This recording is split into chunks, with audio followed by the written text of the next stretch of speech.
And welcome back, ladies and gentlemen, to another night of Tiger Basketball. As your Fort Scott Lady Tigers here to start us off as they are here in Chanute. Last game of 2024 here in Chanute. Last time in Chanute, of course, last broadcast, I would say, in Chanute here in this court was the Fort Scott boys sub-state game to get into state play. So it has been a little bit. It's been, I think, since February since we've been in here. But Tigers here looking to escape with a win tonight. Lady Tigers starting off the year 4-0. 1-0 in the SEK play so far this year as a dominant win over Parsons Tuesday night. I believe that was a 65 to 21-point win, if I'm not mistaken. Again, plenty of Lady Tigers able to get quite a bit of playing time in that game. So quite a bit of ladies ready to roll tonight. Pretty good JV game. I believe the JV girls ended up winning by 20 as the varsity girls here look to dominate tonight. So end off the year with a win, if possible.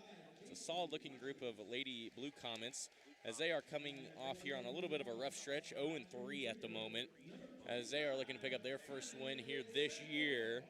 But the Lady Tigers looking to stay perfect in SEK play along with the regular season records. Like I said, with that here in a short moment, here we will get your starting lineups ready for you.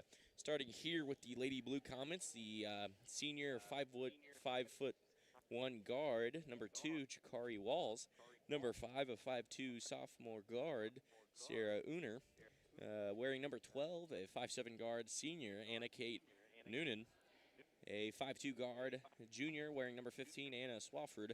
And to round things up here, a 5'10" forward, junior, Avery Hicks. And your starting lineup for your Fort Scott Lady Tigers. Starting at the guard position, a 5'6" junior, wearing number 1, Rayleigh Cowan.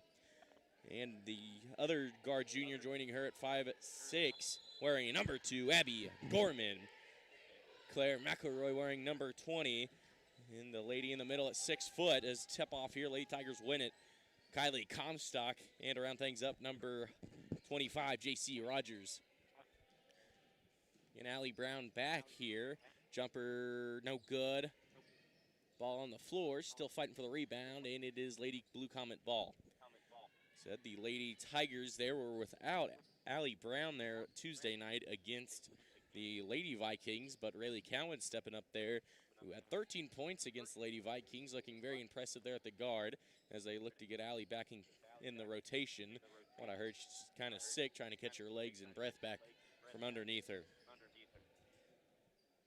But they're going to look there for Kylie Comstock, who's been averaging 15 points a game this season through 4 games, the leading scorer for the Lady Tigers all year long, dominating the middle with her great presence of defense and offense. Shot clock going off again. The shot clock, a new whistle's there as the Tigers' fast break stopped. Shot clock there as the Tigers' 2 points won't count, so I'll have to enter it, but the shot clock will reset. So shot clock, something a little bit new they're introducing here in the SEK, in the state of Kansas in general. Saw it last week. The girls really weren't affected with it. The boys, you kind of saw a little bit more infected on both sides. The boys' games between the Tigers and the Vikings, where that shot clock a little bit more used. That shot up, no good, but whistle's blown. She'll go to the line to C2. Kylie Comstock, that is. Again, the shot clock really not affecting the girls as they play a pretty quick game anyway. A lot of up and down. Now that defense really affecting the opposing offense. Like I said, we saw it last week against the Lady Vikings, where they were destroying them on that defensive side. That shot no good by Kylie Comstock. Still a 0-0 ball game here. 6:42 to play in the first quarter. Their last game of 2024. Second one is up. It is good. And Kylie Comstock will get us started off here tonight with 1 for 2 at the free throw line. And a steal there by Claire. She'll go left, right-handed. Layup is good for Claire, and she's got her first 2 points of the night. Claire averaging a solid 4 points this year. Again, not a big scorer, more on the defensive end like that right there with an excellent steal out of the air. Whistle's blown as it looks like it appeared to hit off of her foot last.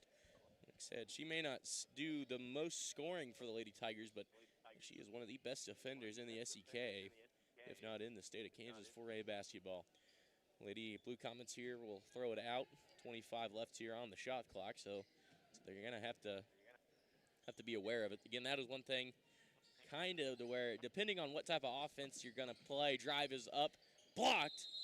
Whistle's blown as it hits the top of the backboard, so whistles blow. It'll be Tiger ball. A little bit of a different sight here as the Lady Blue Comets will pick up man-to-man full court press. Haven't seen too many teams really press the Lady Tigers. That one hit out of bounds. Last touch there by number 5 of the Lady Blue Comets, Sarah Uner. The Lady Tigers have been dominant on the defensive side, which has made their offense a little bit easier to come by points-wise. That pass tipped and intercepted by Jakari Walls as she's going to bring it down, throws it over. And now the Blue Comets here looking to get into their offense. Playing a 4 wide here with a center at the block, 3 up. Good. Nothing but that net there for Sarah Uner. She gets the first 3 points of the night here for the Lady Blue Comets, and now we have a tight ball game at 3-3. Claire looking to fire right back, won't get it to fall. Whistle's blown. A foul on the Lady Tigers. It looks like that one on Rayleigh Cowan. And it is Rayleigh Cowan's first foul. Lady Tigers' first team foul of the night.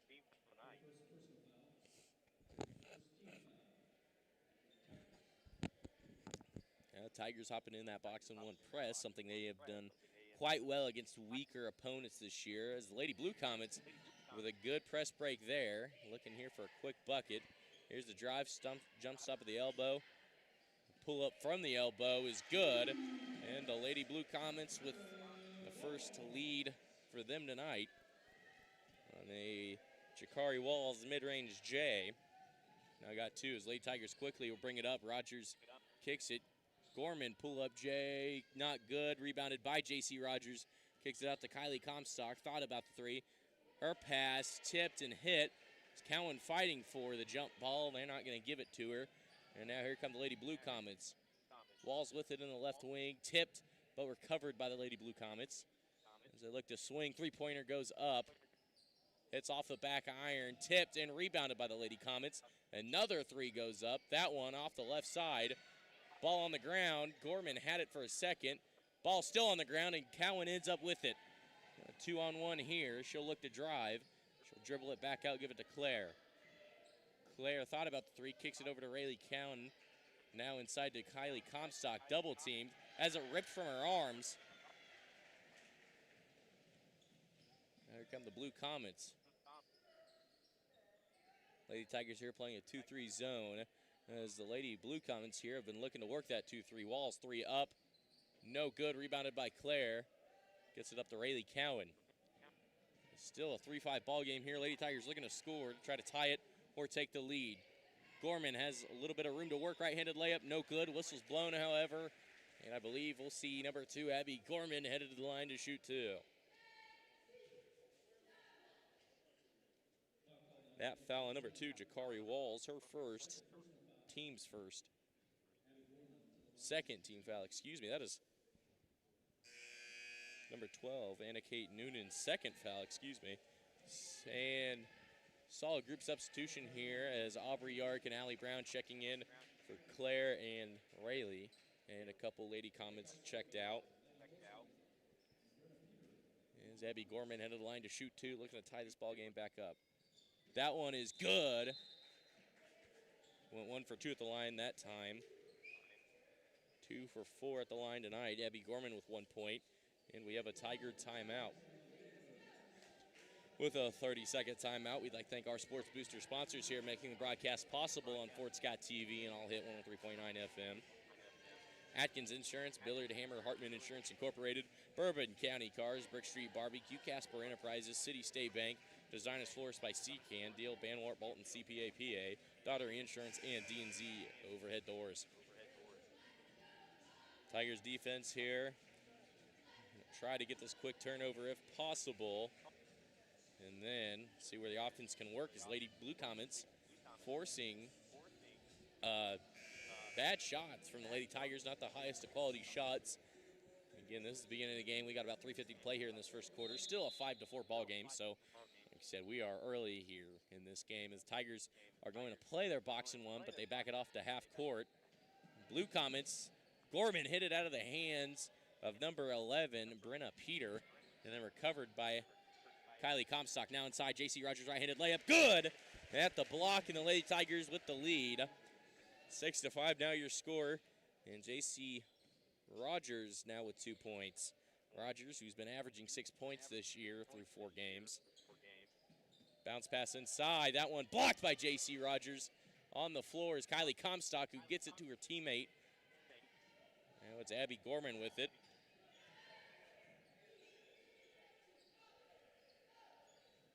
Allie Brown with it again.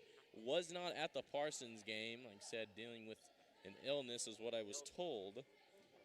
Didn't get to see her, but her substitute, Rayleigh Cowan, looked really good against the Lady Vikings, having 13 points. That one's stolen out of the air by Jakari Walls as she gets up there for the pass, steals it. Now it is Blue Comet ball, whistle's blown. We have a foul.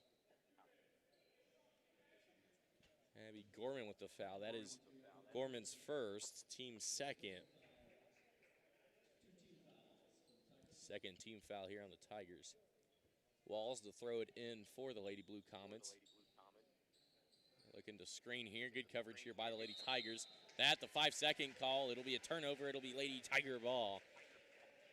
So one thing I've noticed about this Lady Tiger defense, really, again, that boxing one, very effective against teams who, with weaker ball handlers. This Lady Comet team looking like they've got some pretty solid ball handlers, but that 2-3 zone makes you work and forces bad shots, or in that case, bad turnovers. And a foul there on Allie Brown. The push off. Walls all up in her grill trying to clear out of the way. Foul on Walls as the substitute checks in for Walls. Allie Brown's first, team's third foul here. 2:35 to play in the first quarter. Lady Tigers still up 6-5. Here in the left wing, Rogers hit it out of the hand. But back to her. Lady Tigers here look like they're picking up man. First time I think I've seen all year where they have decided to pick up man defense. Kind of like a hybrid kind of man /2-3. They hop back into the 2-3. Here's the drive, right-handed layup off the backboard, no good. Rebounded on the floor. They'll say last touch by the Blue Comets. It'll be Tiger ball.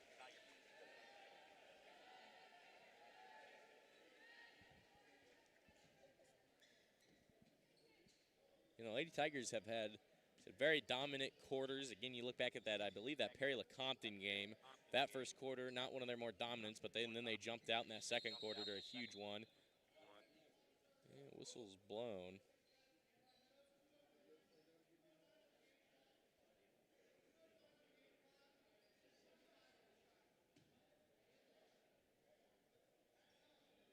As they here looking to reset the shot clock and play clock. Again, I feel like that might be a little bit of an issue. Here's how, like I said, these scoreboard keepers are really going to have to adapt to the shot clock. So might see plenty of, like I said, clock management issues. Gorman in the open, jump stops, got one to jump, and the right-handed layup good by Abby Gorman, who's now up to 3 points.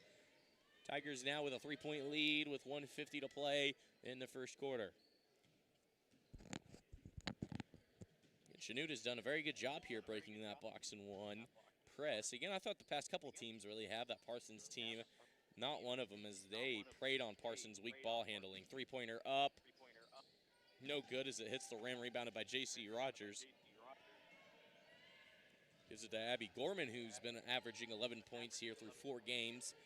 Said she's kind of been that second option, got really hot from the three-point line against the Lady Vikings. Like I said, she had 3 straight threes. I believe had 4 threes in that game. Top of a couple layups and free throws. Bounce pass over to Kylie Comstock at the right wing. She'll take the triple. Won't get it to fall. Rebounded there by number 5, Sarah Uner. Uner, the leading scorer so far with 3 points. Joined by Jakari Walls with 2. To give them 5. Bounce pass in at the elbow. Whistle's blown. A travel is the call. A turnover. It'll be Lady Tiger ball with 57 seconds to play. Shikari Walls checking in. She'll check in here for number 10, Lainey Holtzman.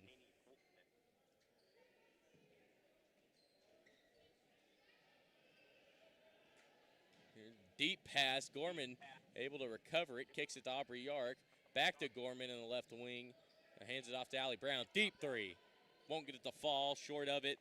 Ball on the ground. Recovered by Kylie Comstock, who goes up. Whistle's blown. A hold on the shot. So Kylie Comstock headed back to the line. 1 for 2, 50% for her tonight. As Lady Tigers are 2 for 4 in the night. That one there appears to be on number 5, Sarah Uner, her first, team's third. Comstock 1 for 2 at the line, looking to go 2 for 2 here. First one is Cash Money. Gives her 2 on the night. And with that, Rayleigh Cowan checking in for Abby Gorman.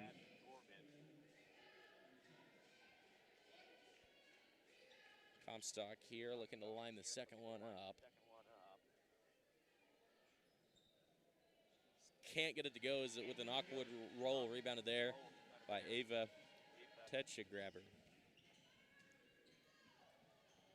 So now a 9-5 ball game here. Lady Tigers are 3 for 6 at the line tonight. So here it looks like the Lady Comets 3 no good. Rebounded by Ava down there at the low post.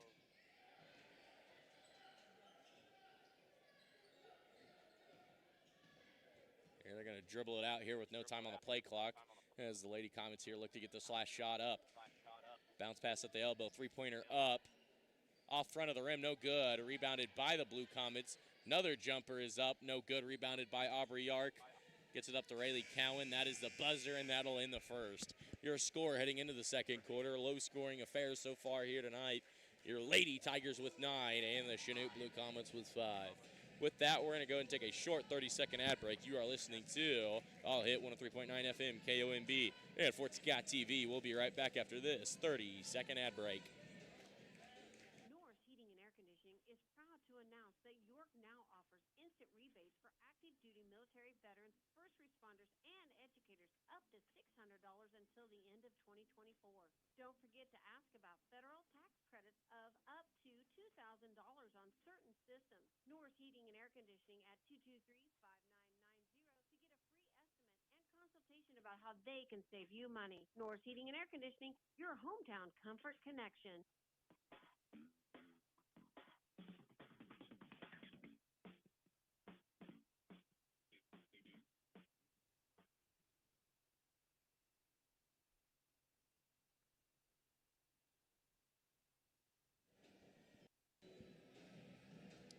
Yeah, welcome back.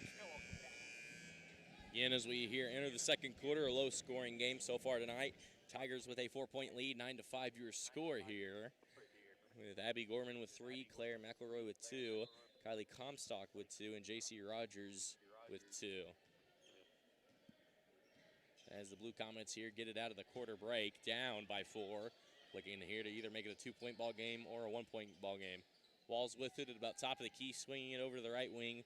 With it is Anna Kate Noonan, who about has it stripped but recovers. And that pass intercepted by Gorman, who's got a steal. Screen from Claire there, frees up Gorman, swinging it. Rayleigh Cowan, left wing 3, can't get it to fall, a little long. Gorman trying to save it, good hustle, not able to, however. It'll be Blue Comet ball quickly. Cowan pulling the 3, couldn't get it to fall. And Kylie Comstock checking in for J.C. Rogers. Rogers played the whole first quarter. Get here a breather here. And Tigers here going to bring that box, and looks like they're going almost to a man-to-man press here. That pass a little long.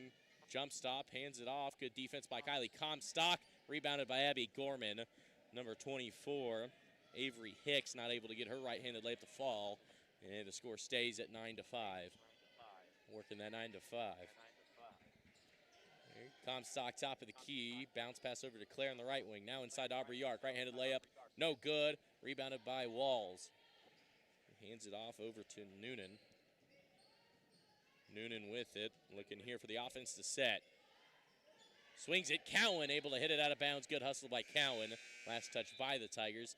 And a quick substitution. J.C. Rogers checking in for Aubrey Yark.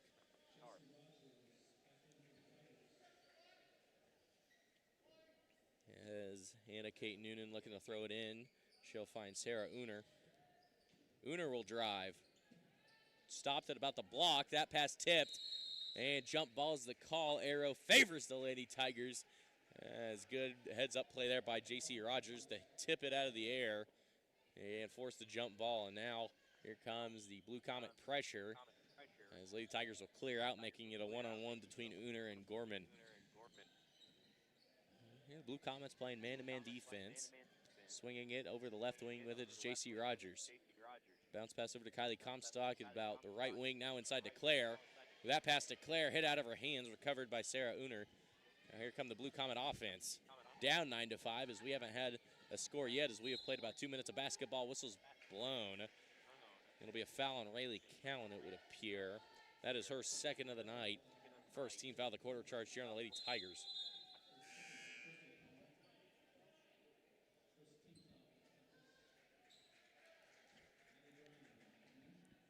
Allie Brown checking in here for Rayleigh Cowan, who's got two, so she's got to be a little careful next time checked in.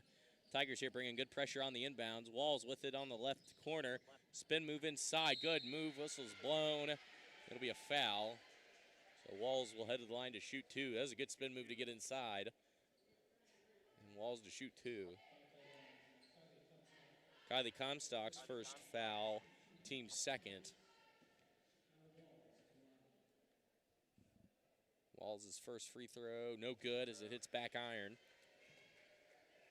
So still no scoring done yet here with about a minute 40 played, minute 45 played. Second one by Walls, no good either, off right rim, rebounded by the Lady Blue Comets. Back to Walls, her three, won't get it to fall, rebounded. Last touch by the Lady Comets, it'll be Lady Tiger ball. Rogers to throw it in. Played a minute 55, and no scoring still. Both defenses here playing, like I said, I know a lot of people liking, like I said, high-scoring offensive games, but man, there's nothing like a good defensive game here between two defensive juggernauts here tonight. Lady Tigers, of course, 4-0. The Lady Comets, 0-3, but man, this team is playing not like an 0-3 team, but again, it's one of the fiercest rivalries in the SEK. That pass stolen, about stolen again. Recovered, though, by the Lady Comets. With it is Uner. Gets it over the Walls on the left wing. Walls lost it. Recovers. Now will drive. Almost had it trapped there. That one by Rogers was tipped. Went to the floor. Last touch by J.C. Rogers. So we'll stay Lady Comet ball. So her and Uner both hit the deck looking for the basketball. So that's good hustle by both. And a substitution here, number 11. Brenna Peter checking in for number 25. Kaylee Sanborn. Another 5-second call. Make that the second one of the game as Lady Tigers inbound defense elite so far tonight. Still a 5-9 ball game as we have played about 3 minutes of basketball. Gives it over to Claire on the left side. Claire looking to clear. She'll hand it over to Allie Brown. Back to Claire. So they look for the trap, but good hustle there by Claire. Goes through two defenders, right-handed layup. Good! Good offense there by Claire. Goes from half court all the way to the can to sink it for two. Goes right through two defenders. Splitting the defense like a piece of wood there, getting through both. Lady Tigers defense here looking. Walls, left-handed layup. No good, rebounded by Claire, who has to rip it. Jump ball is the call. Arrow does favor the Lady Comets, so right back to them.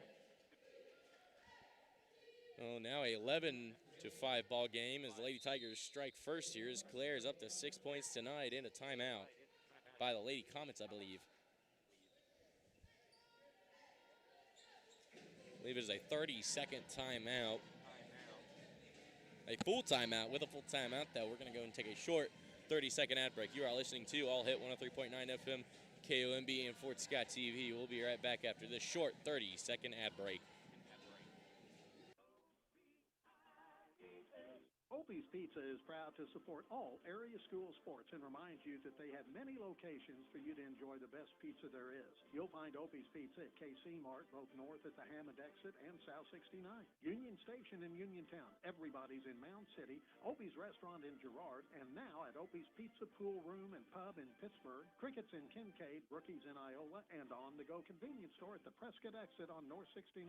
Or go to opiespizza.com.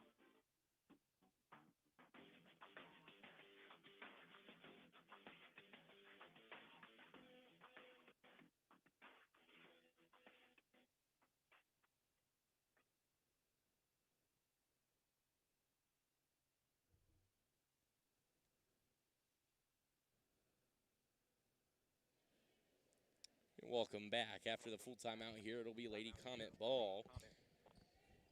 With 4:52 to go, Lady Tigers up 11-5. They get it in there. Blue Comets here looking to work with a full shot clock. That is down to now 30 seconds. Over to Walls. Walls will drive. Bounce pass inside. Recovered by Kylie Comstock. Whistle's blown.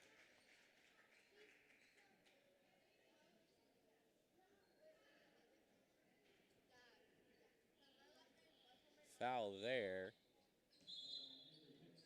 on Avery Hicks, her first, team's first of the quarter. And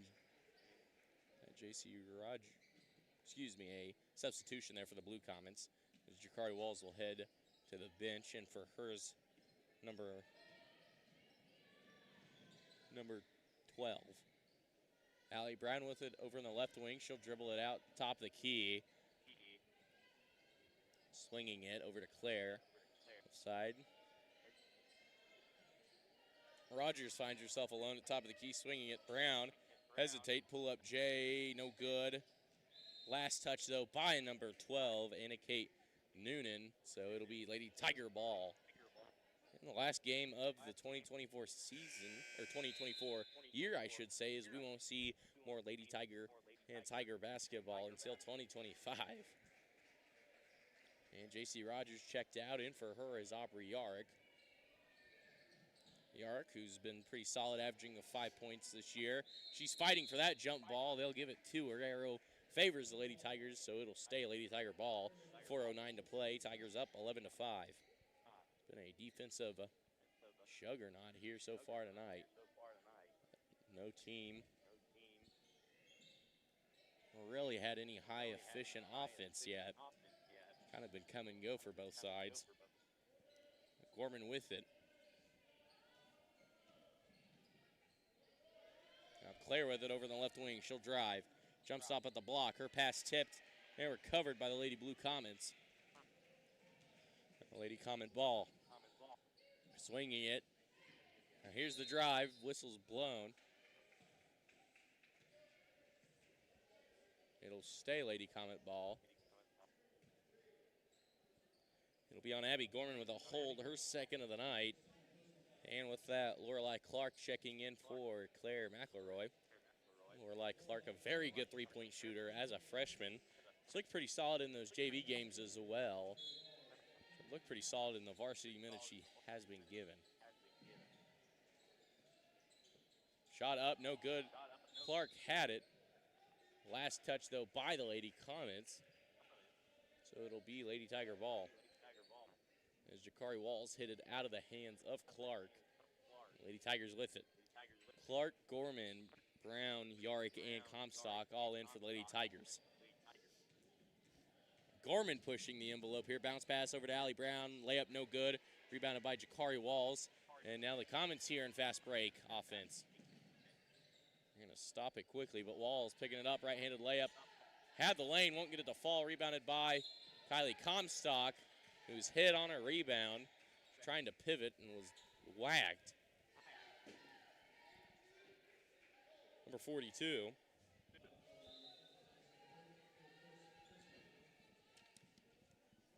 Number 42, Ava Tetchgraber with the foul.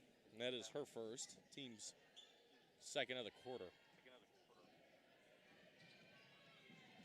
Now Gorman with it, swinging it over to Cowan on the right wing. Cowan here, Dribbling over to Aubrey Yark, back to Gorman over on the left wing. Gorman looking in, she'll hit Comstock, right-handed layup, no good, but she's fouled on the shot. She'll go to the line to C2. Again, another foul there on number 42 of the Lady Comets. That is her second of the night, team's third of the quarter with 3:05 to play. Lady Tigers still with a 11-5 lead.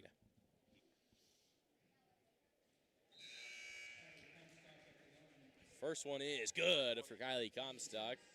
She is 2 for 4 tonight at the free throw line. She is now up to 3 points.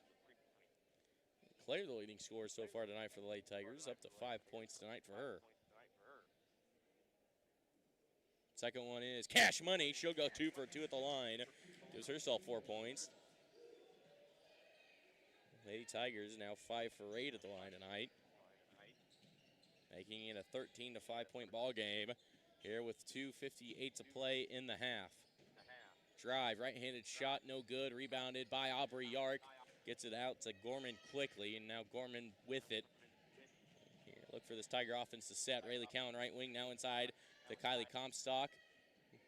Around the defenders, a good move, rebounded by Aubrey Yark, who puts it up, misses, rebounded her own miss, tried to go back up with it, fouled on the putback attempt. And that is number 42's third foul. That is her third foul in the past 2 minutes. Fourth team foul on the Comets. Excuse me, that is her second. That other one. Aubrey Yark to shoot 2. That is the Lady Comets' fourth team foul, however. So next foul will send the Lady Tigers to the line. Second one is good, as she'll go 1 for 2 at the line that time. Give the Tigers a 9-point lead.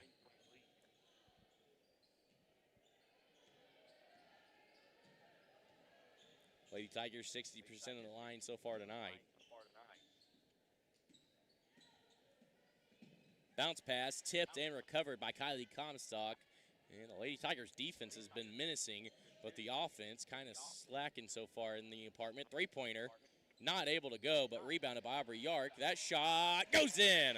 Aubrey Yark making me eat my own words there as the offense here starting to pick up. 2 points for her. She's up to 3 points tonight, giving the Tigers a 11-point lead here with 1:57 to go in the first half. Again, after this game, the Tiger boys headed into the action. Jakari Walls, mid-range jumper from the elbow, no good. Rebounds her own miss, can't get it to go. Rebounded again, Lady Comets. And Kylie Comstock able to rip that one out of the air. And 3 straight rebounds. It's number 24, Avery Hicks, had it on top of her head. Good heads-up play there by Kylie Comstock, ripped it out of her hands. And now the Lady Tigers with 1:25 to play. Shot clock down to 16. Now inside to Kylie Comstock, double team. Does not matter as she'll hit the bank. The bank is open for Kylie Comstock. Now up to 6 points for her tonight. As her and Claire now tied for matching scores. As here come the Comets quickly. That one sent out of here. Kylie Comstock with the two-handed block. And substitutions. JC and Claire checking in for Rayleigh Cowan and Kylie Comstock. Here with 1:03 to play. Lady Tigers lead 18-5.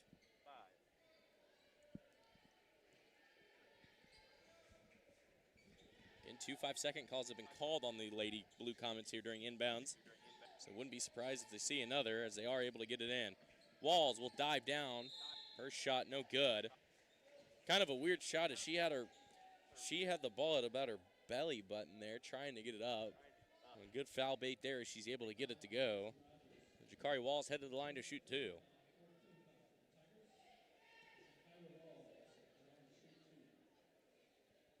First one by Walls, no good, off back iron. Lady Comets are going 0 for 2 tonight. Substitution, Allison Wheeler checking in for Lorelei Clark. Second one by Walls here getting lined up. It is good for Walls as she's got 3 points tonight. And Lady Comets 1 for 4 at the line, making it a 18-6 ball game here. Gorman trapped at the corner, got to get rid of it. into the hands of a Blue Comet defender. She ran into two defenders. A good defense there by the Lady Blue Comets. And good defense there by Gorman, who picks up there for that mistake, able to get a steal. She tipped it over to J.C. Rogers. That dish, said maybe a little too hard off the hand of Aubrey Yark. It was a good look there by Abby Gorman. Pass there a little too much of a rocket. And with 37 seconds here, the Lady Blue Comets have got it to work. Again, they've got to get rid of it before the shot clock, which shot clock about 2 seconds ahead of the play clock. Walls will bring it down. Wheeler on her. Walls will hit the diving offensive player. Lady Tigers defense here making good. So that was a good recovery there. Right-handed layup, no good. Rebounded there by Claire, who's got 12 seconds to do something. That pass out of reach. So it was a good read there by Claire, just the pass out of reach for Gorman. Now with 8.6 seconds, it'll be Blue Comet ball. They tried to look to get a shot up, a good quality shot up with 8 seconds to play. They do get it across half court, 4 to shoot. Whistle's blown, a foul is called. It'll be number 5, Sarah Uner at the line to shoot 2. That one on J.C. Rogers, her first, her second, my bad. And that is the team's 5th. So Uner at the line to shoot 2. She's got 3 tonight. 3 points, that is. First one by Uner, no good, with 1.2 to play. Still, score will stay at 18-6. Second one is no good either. Yark will rebound it, and that will end the half. Your score going into halftime, your Fort Scott Lady Tigers 18 and the Lady Blue Comets 6. That we'll see. We got about 10 minutes here until we see some more Lady Tiger action. With that, we're going to go and take a 5-minute ad break. You are listening to All Hit 103.9 FM, KOMB, and Fort Scott TV. We'll be right back after this 5-minute ad break.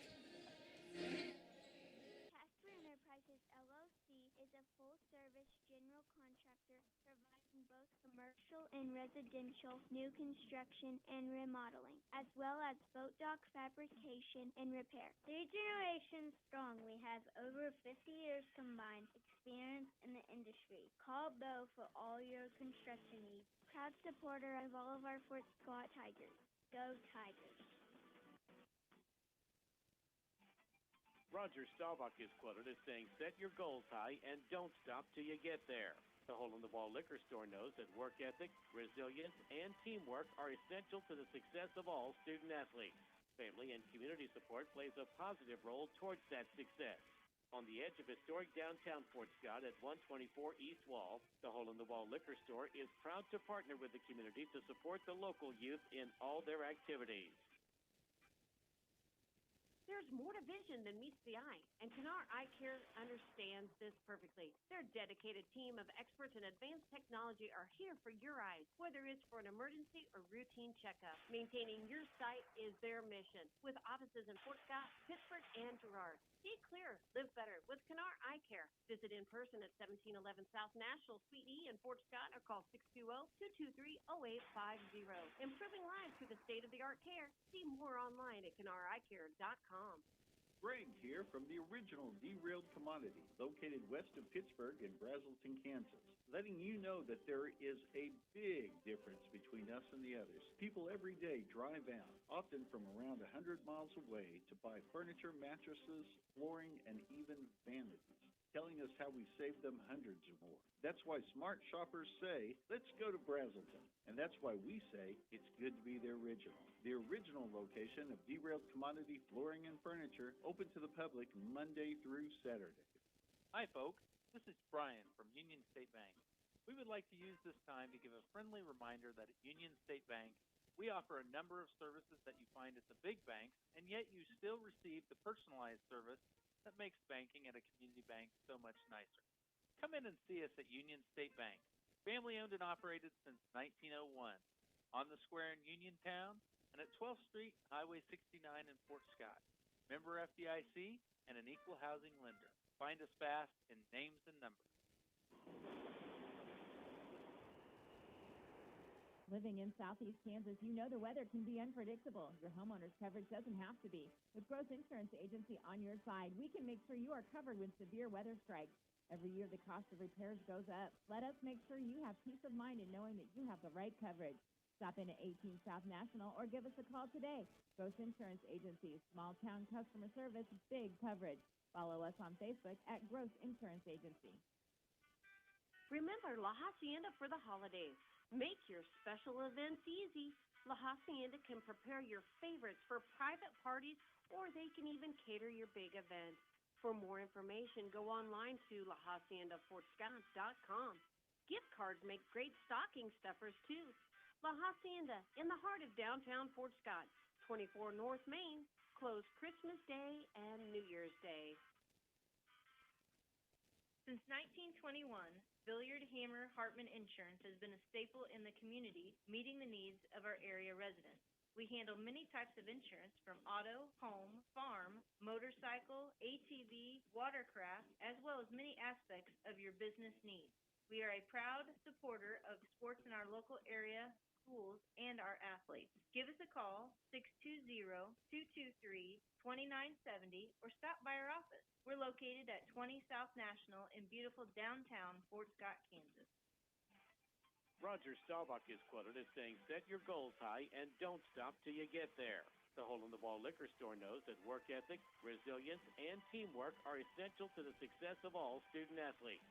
Family and community support plays a positive role towards that success. On the edge of historic downtown Fort Scott at 124 East Wall, the Hole-in-the-Wall Liquor Store is proud to partner with the community to support the local youth in all their activities. The Fort Scott jungle has tigers galore, with ferocious appetites for more. That's why all the tigers fill their belly at Marsh's Deli, located at 6 West 18th Street. It's the tradition of every game day to ensure the winning way of play. It's easy to score a big food win with deliveries, carry-out, or even dine-in. Marsh's Deli welcomes call-in orders too.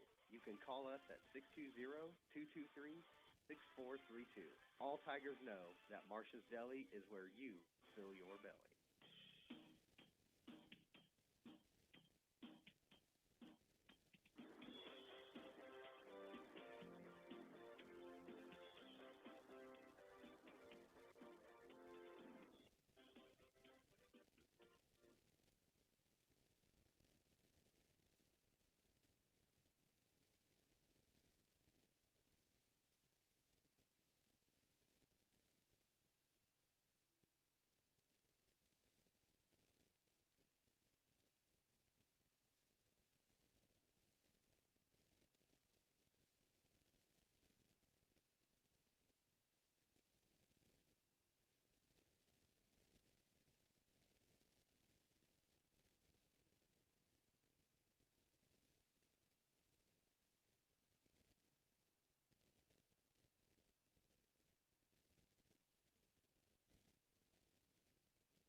And welcome back, ladies and gentlemen.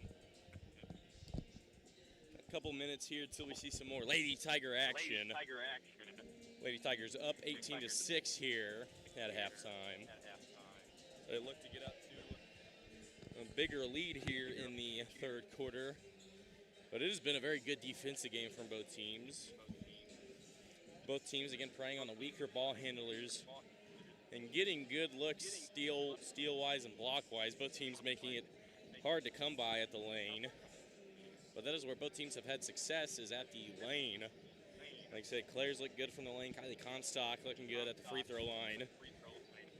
Again, I think it's going to be determining on how this third quarter plays out is how this ball game goes. Again, the Lady Tigers can keep it at like that 18-6 level to where they only, they only allowed 6 points in the whole first half. So Lady Tigers are looking good defensively. Again, the offense has looked a little slower than usual, but again, with a slow offense, that strong defense has really come to play tonight. Like I said, where you're losing your offense, that defense is really stepping up. I think it'll be fine enough to where that Lady Tiger defense still at an A+ level and they're able to keep the Lady Comets off the board. And like I said, I mean, it's going to be a dogfight. It always is here in Chanute. Like I said, one of the bigger rivalries here this Lady Tiger team has, that in the Pittsburgh games, of course. Like I said, it should be an interesting one here. About 2 minutes to go until we see some more Tiger action. With that, we're going to take a minute 30 ad break. You are listening to All Hit 103.9 FM, KOMB, and Fort Scott TV. We'll be right back after this 1 minute and 30-second ad break. North Heating and Air Conditioning, they strive to provide the most thorough diagnosis of your heating and air conditioning system by utilizing the most up-to-date diagnostic tools as well as attending product-specific training so they can get you back up and running as fast and economical as possible. If a system replacement is required, rest assured you will receive an installation of your new equipment that is second to none with factory-trained and approved startup with a 10-year parts and labor warranty. Call Norris Heating and Air Conditioning now at 223-5990 for your hometown comfort connection. Switching is easy. We do it all the time. We switch on the lights. We switch TV channels. Some of us switch partners while square dancing. Well, that's a stretch. But what's not a stretch is how you can switch and save with State Farm. In fact, State Farm agent Cale Nelson here in Fort Scott can switch you over so you can start saving today. We are ready to welcome you to the State Farm neighborhood. With Cale Nelson serving Bourbon and Lynn counties, it's easy to switch and save. Just give me a call. When you want the real deal, like a good neighbor, State Farm is there. Since 1921, Billiard Hammer Hartman Insurance has been a staple in the community, meeting the needs of our area residents. We handle many types of insurance from auto, home, farm, motorcycle, ATV, watercraft, as well as many aspects of your business needs. We are a proud supporter of sports in our local area, schools, and our athletes. Give us a call, 620-223-2970, or stop by our office. We're located at 20 South National in beautiful downtown Fort Scott, Kansas.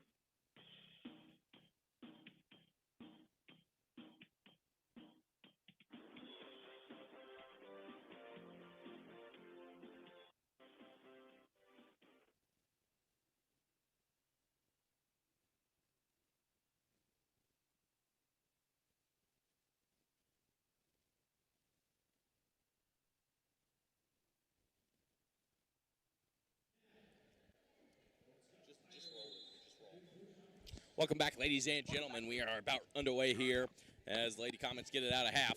And your Fort Scott Lady Tigers here looking for another dominant half of defense. Only allowed 6 points there in that first half. Have been playing excellently so far tonight defensively. The offense has been a little slower than usual, but for how the offense has been playing slow, as I say that, a three-pointer there for the Lady Comets. And whistle's blown. A foul, an offensive foul there. And the Lady Comets here picking up a little bit of steam here, headed out of half. That three shot there by Sarah Uner, I believe. Kicks it out. Hesitates. Bounce pass back out. Uner with it, top of the key. Dumps it over to Walls. Back to Uner, swinging it. Now looking inside. Shot up. And hits it is number 12, Anna Kate Noonan. She'll go to the line to shoot one. Kylie Comstock, her second of the night. Team's first of the quarter. Just like that, man. The Lady Comets getting back into things. Three-point play is good. And now making a 18 to 11 point game. Gorman will bring it down, not really pressured. Defender about 4 feet from her. Cowan over on the right wing. Cowan here sizing up the defender, gets around her. Has an open lane, shot up, no good. Rebounded by J.C. Rogers, who has it hit, as her hand was hit. As her shot went up, she'll head to the line to see 2 free throws.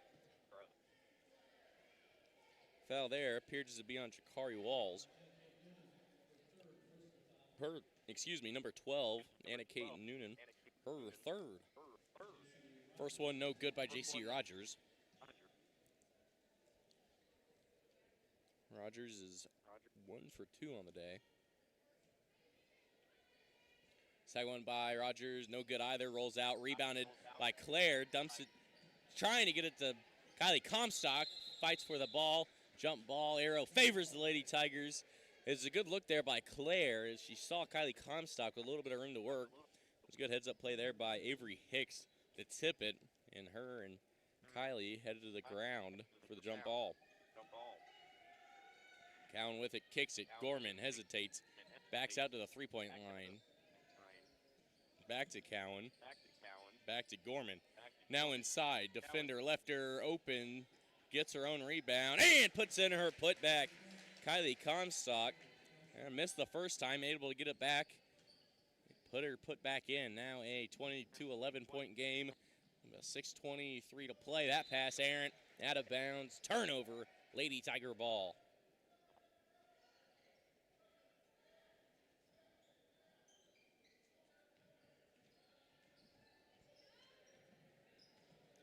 Here comes the Lady Tiger offense after the turnover. Gorman with it now at about half court. Bounce pass over to Rayleigh Cowan on the right wing. Now bounce pass inside to J.C. Rogers. Recovers it back out. Comstock for three. Bang! She can also hit the three as she has only made one so far this year. Make it two now on the year. She's now up to 11. And number 42 checking in for number 24 for the Lady Blue Comets. Now a 23-11 point game. The Kylie Comstock triple. Tigers brought pressure there as the Blue Comets there with a good press break play there, able to get out of it. And now here the Lady Blue Comet offense looking to set. Walls will drive. That one blocked. Recovered though by number 42. Kicks it back out. Her pass stolen by Abby Gorman. Uner here picking her up full court, giving her a little bit of space, I suppose. Rayleigh Cowan will drive. Right-handed layup, no good. Rebounded by number 42. Whistles blow. It'll be a foul on the Lady Tigers.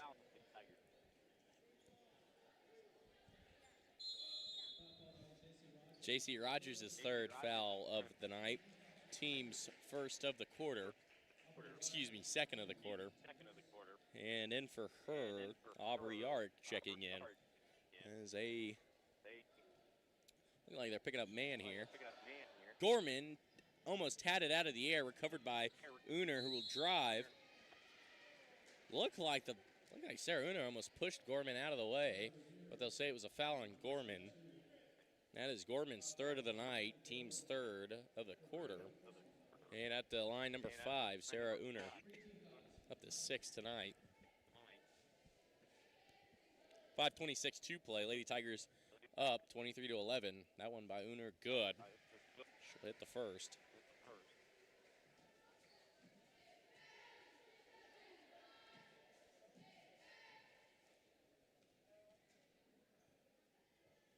Second one by Uner, no good. Rebounded by Kylie Comstock.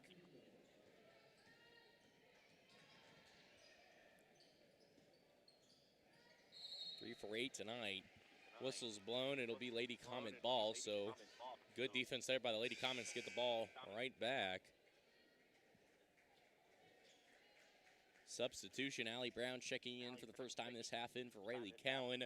5:17 to play here. Lady Tigers up 23-12. Lady Tigers with an 11-point lead here.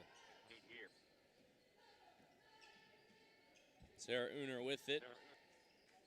Looking for an open teammate here. Gorman with good defense. Shading. Able to find Noonan, who will drive. Dumps it off. Number 42 misses it. Rebounded by Kylie Comstock. Comstock now in the open. Jump stop. Three-pointer up.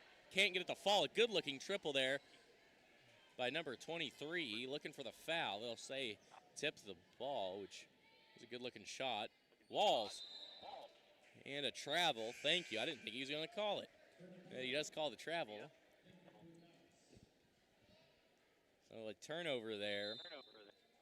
And a timeout, a full timeout called here by Coach Steps of the Lady Tigers. With a full timeout, we're going to go ahead and take a short 30-second ad break. You are listening to All Hit 103.9 FM, KOMB, and Fort Scott TV. We'll be right back after this short 30-second ad break.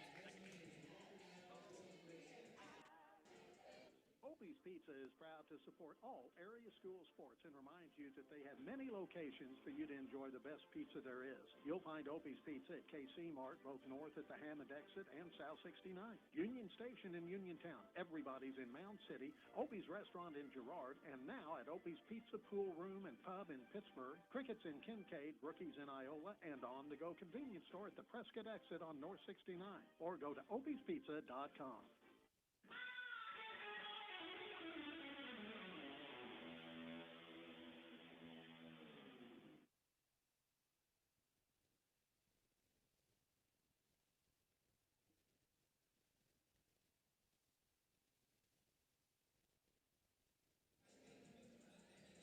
Welcome back. We are just a couple seconds away here. With that, we'd like to thank our sports boosters here. From Bureau Financial Services, Todd Schmidt, Fort Scott Livestock, Fort Scott Smoke Shop, Down Spirits and Wines, Geiger Plumbing Incorporated, and Hydrix True Value. Out of the timeout here, it will be Lady Tiger ball. Gorman with it. Sarah Uner, who has been playing solid man-and-man defense here on Gorman all night long, only allowing Gorman 3 points. Comstock double-teamed. Whistle's blown. A foul there on number 42, it would appear. Getting a little too handsy there up top.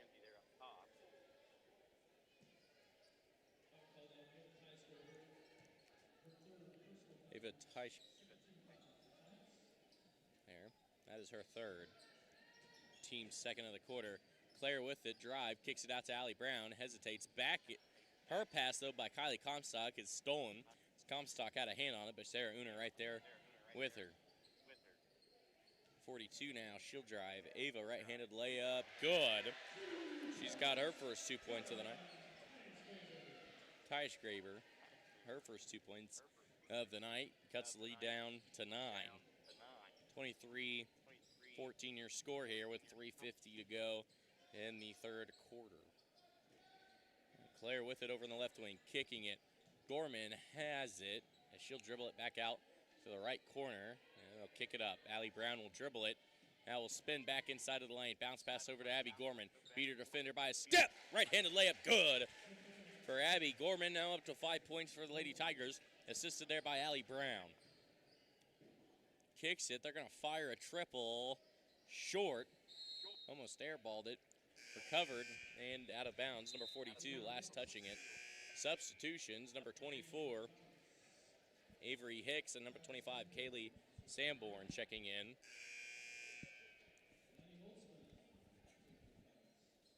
And number 10, Lainey Holtzman checking in as well.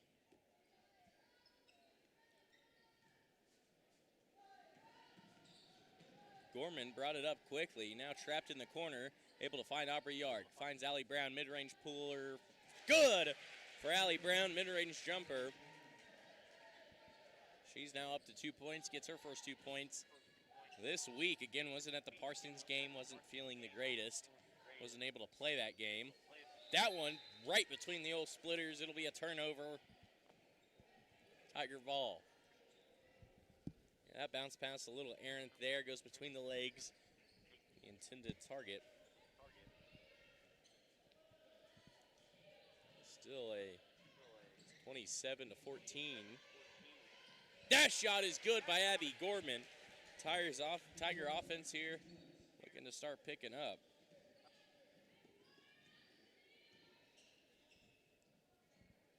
Now with it, number 10.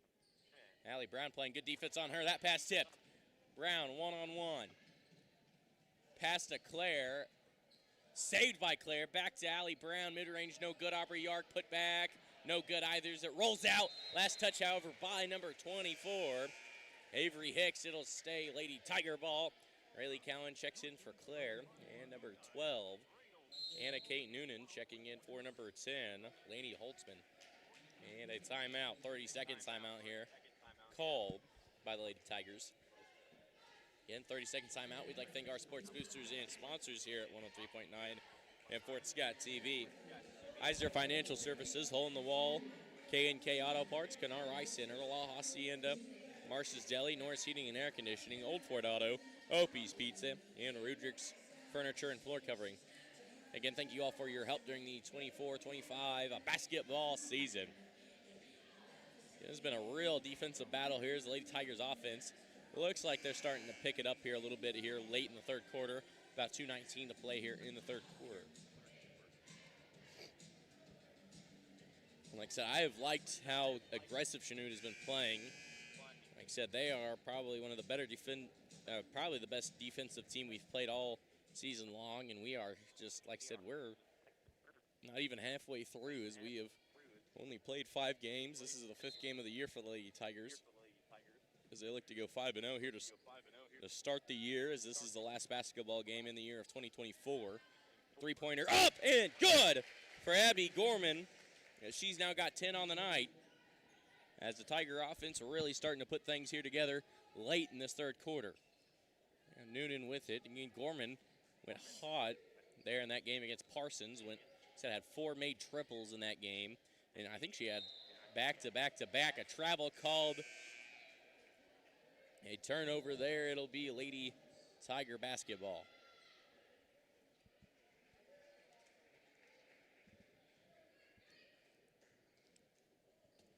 Said you can only play with fire so long.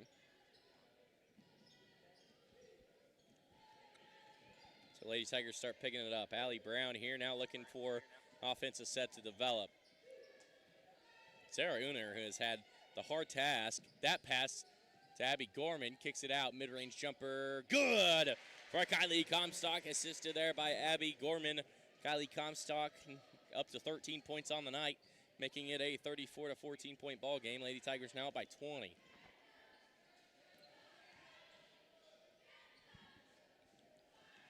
Now here comes that shot. Whistle's blown. It'll be Lady Tiger ball. Shot there, went out of bounds. Not 100% sure if that was supposed to be a pass or a shot, but either way, it is Lady Tiger ball. Aubrey Yark with it here on the inbounds, kicks it over to Allie Brown. Opponent's elbow, and now Allie Brown to pick it up on her. Shakari Walls. She'll go coast to coast, right-handed, no good. Fight for the rebound, recovered by the Lady Comets. Sarah Uner now with it here. 57 to play here in the quarter. Lady Comets down by 20. Three-pointer up, no good. Hits back iron, rebounded by Aubrey Yark, who's swarmed by a group of Comets, able to rip the ball out of her hands. And Kylie Comstock helping her teammate out with the steal. Now Rayleigh Cowan coasting the seas here. Bounce pass over to Aubrey Yark. Mid-range jumper, Abby Gorman, front rim, no good. Rebounded by Kylie Comstock. Fouled on the shot. She'll go to the line to see Dose free throws. Number 2 there, Walls with the foul. That is her first of the night. Team's third of the quarter.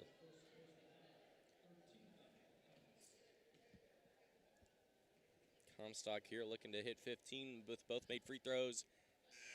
Here, first one's off back iron, no good. Big group substitution here. Allison Wheeler and Claire McElroy checking in. Kinley Clements here looking to check in. Number 22, Addison Kett checking in for her first time tonight. She checks in for number 24, Avery Hicks. Kinley Clements looks like she'll be checking in for Kylie Comstock. 35 to play, so whoever gets this ball here won't have a shot clock. That one off front of the iron, rebounded there by number 22, Addison Kett. 0 for 2 at the line that time. 6 for 12 tonight.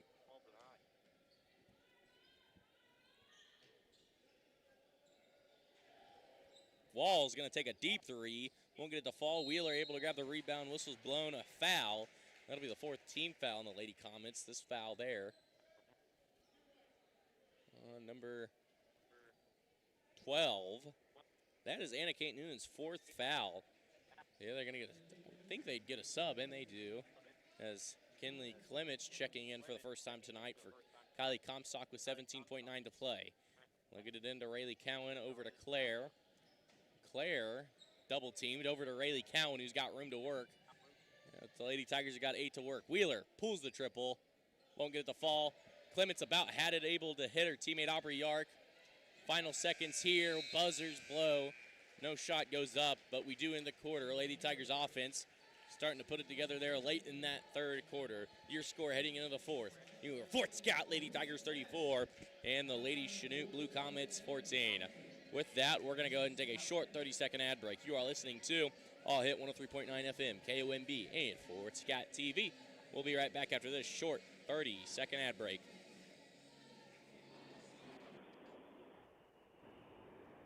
Living in southeast Kansas, you know the weather can be unpredictable. Your homeowner's coverage doesn't have to be. With Gross Insurance Agency on your side, we can make sure you are covered when severe weather strikes. Every year, the cost of repairs goes up. Let us make sure you have peace of mind in knowing that you have the right coverage. Stop in at 18 South National or give us a call today. Gross Insurance Agency, small town customer service, big coverage. Follow us on Facebook at Gross Insurance Agency.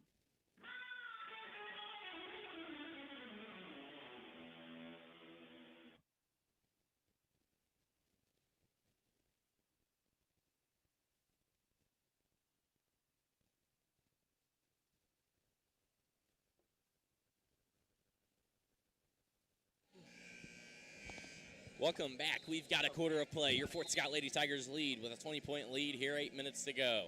Allison Wheeler, Kinley Clements, Aubrey Yark, Rayleigh Cowan, and Claire McElroy checked in here for the Lady Tigers. And here, Jakari Walls, Sarah Uner, Brenna Peter, Kylie Sanborn, and Avery Hicks all in for the Lady Blue Comets here to start the quarter off. Hands it off, right-handed layup up, no good, rebounded by number 24, kicks it back out, three-pointer up, no good. Rebounded by Allison Wheeler, who about has it stripped out of her hands. Whistle's blown, a jump ball is the call. Arrow favors the Lady Tigers, however, so it will be Lady Tiger ball.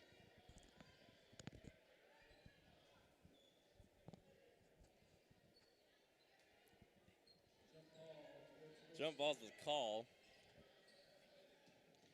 Now Rayleigh Cowan finds herself with a little bit of room. Right-handed layup, no good. Clements on the floor, Aubrey Yark on the floor, multiple offensive and defensive players on the floor, but it will be Lady Comet ball.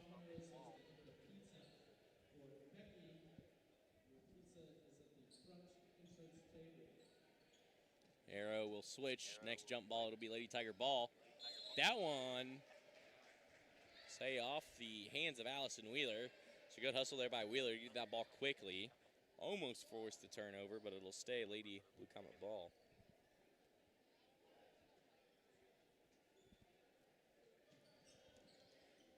Blue Comets here with it is Sarah Uner.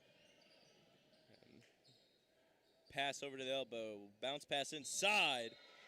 Oh, Wheeler had a great block there, but they'll say a foul. Allison Wheeler on the arm. That is her first. Team's first of the quarter. At the line, number 24, Avery Hicks. First one by Hicks. Good. First scoring down of the quarter belongs to the Lady Blue Comets, who now make it a 19-point game. Second one by Hicks. Rolls in there.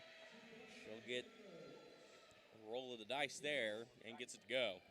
Now Cowan with hustle here. About has it stolen. It'll stay Lady Tiger ball. And substitutions here. Abby Gorman, J.C. Rogers, and Kylie Comstock all checking in for Kinley Clements, Allison Wheeler, and Aubrey Yark.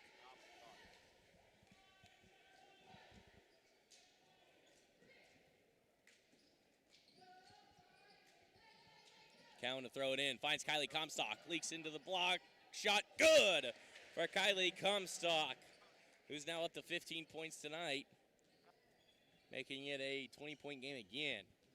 And good read there by Rayleigh Cowan, one heck of an arm. That's why she's out there playing right field there during the softball season. That pass, good pass, shot won't go. Ball in the air still. Last touch, they'll say, by the Lady Tigers.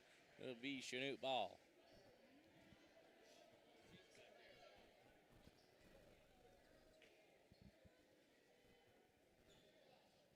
To throw it in, number 5, Sarah Uner will throw it in here for the Lady Blue Comets.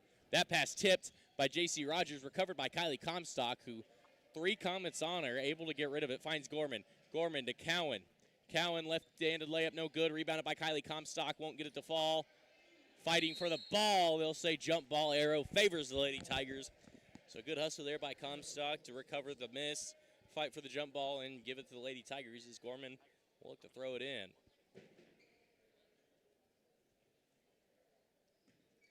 Bounce pass over to Kylie Comstock down in the right corner. Left corner, excuse me. Tigers swinging it here. Gorman with it over on the right wing. Top of the key. That pass hit. Recovered. Jump ball again. The arrow belongs to the Comets. It'll be Comet ball.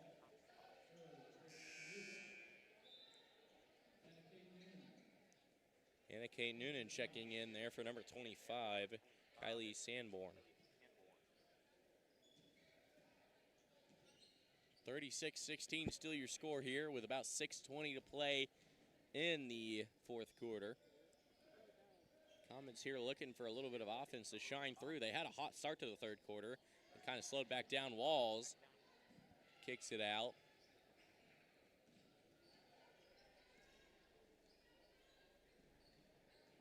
Chanute with good swinging here, but they've got 9 seconds on the shot clock. Uner will get it up with the left hand, won't get it to fall. Rebounded by J.C. Rogers. Rips it, gets rid of it to Gorman. Now Gorman will drive, whistle's blown. Looks like a foul there on the Lady Blue Comets. Number 5, Sarah Uner with the foul. It's her second on the night. Second there for Sarah Uner is number 24, Avery Hicks, headed to the bench.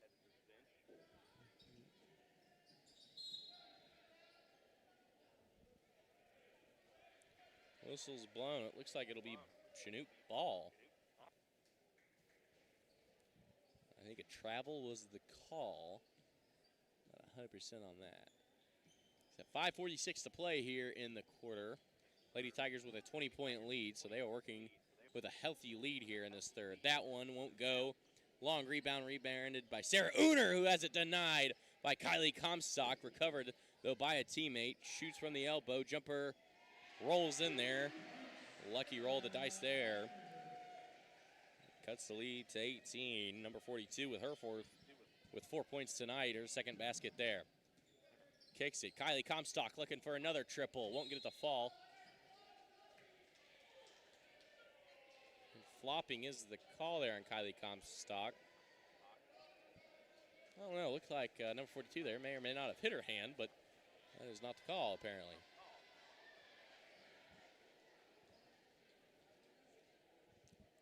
Now the Blue Comets with it here after the missed triple. Down by 18 with about 5:05 to play, so they've got a journey ahead of them. So a long 5 minutes. Inside, kicks it out to Walls. Walls with room, will pull it, hits it. Corey Walls now up to 6 points on the night. Makes it 36-21 here with 4:45 to play. Uner here will pick it up full court. And now Gorman bounce pass over to J.C. Rogers in the right wing. Will drive around her defender. Met by number 42. Looked like she bodied her. Almost hit her with her body. Mid-range pull, no good. Rebounded there by number 5, Sarah Uner. Now here's the drive.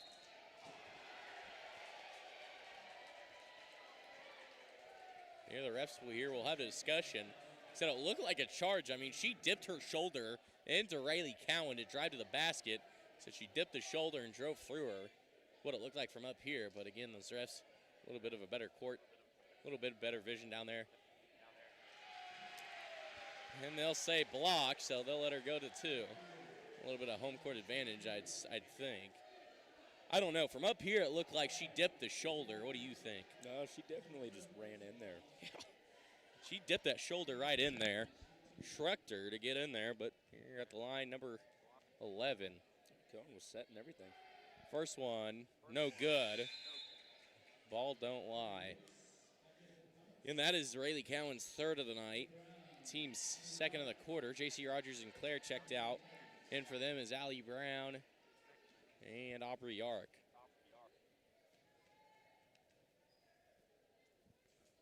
Second one up. No good. Ball does not lie. Misses both, so doesn't get the opportunity to make either. Allie Brown now with it, 4:10 to play. Tigers lead 36-21.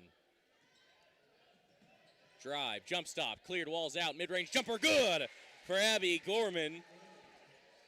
Good ball movement there. Gorman drives, fakes the drive, walls full sends. Gorman, whistle's blown, looks like a foul on the floor. That'll be the third team foul on the Tigers. I believe that one is on Gorman, and it is. That is Gorman's fourth, so she's going to have to be careful here with 3:53 to play.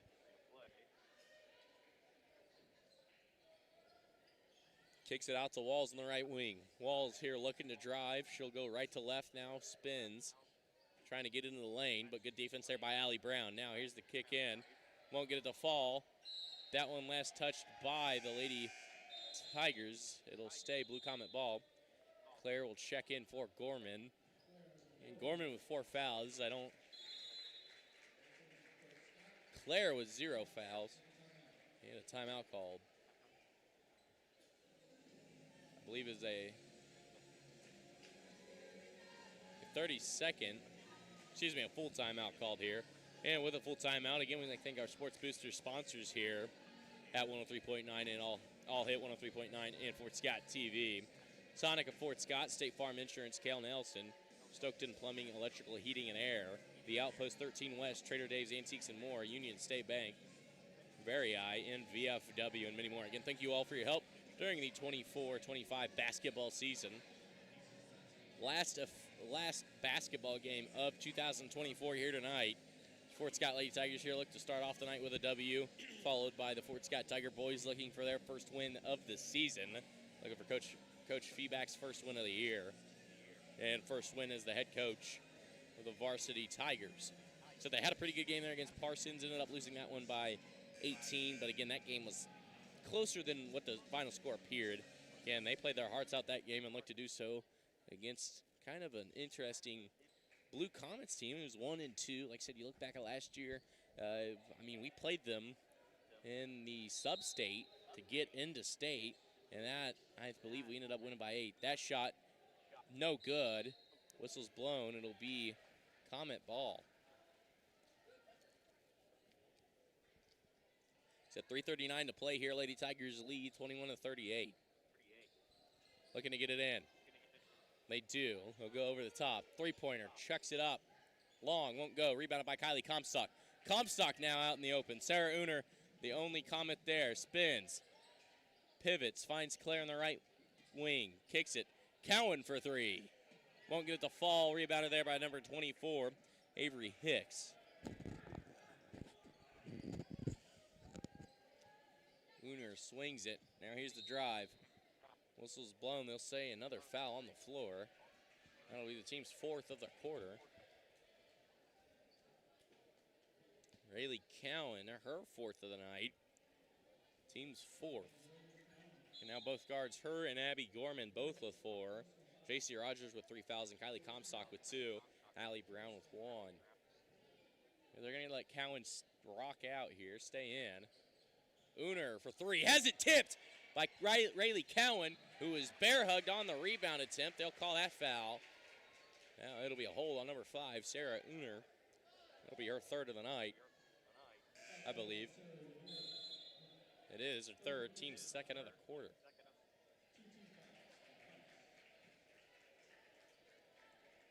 Abby Gorman checking back in here. She'll check in for Claire.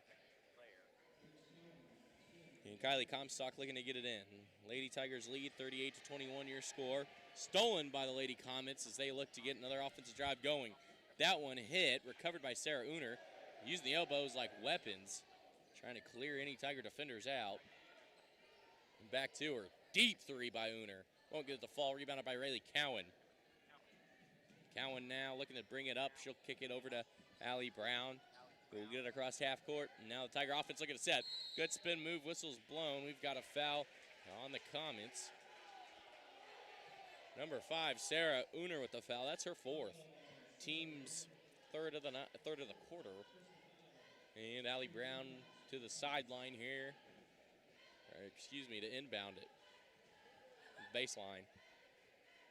Hit the ball. Swings it over to Aubrey Yark. Now up to Gorman.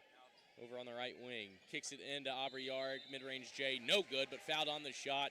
Yarrick headed to the line to shoot two. Again, in this court, her sister, Keegan Yarrick, who hit 15,000 points last year in this court. So a little bit of history made here up here in this court. First one here by Aubrey Yarrick. Ka-ching! She'll hit that one. Gives her 4 on the night.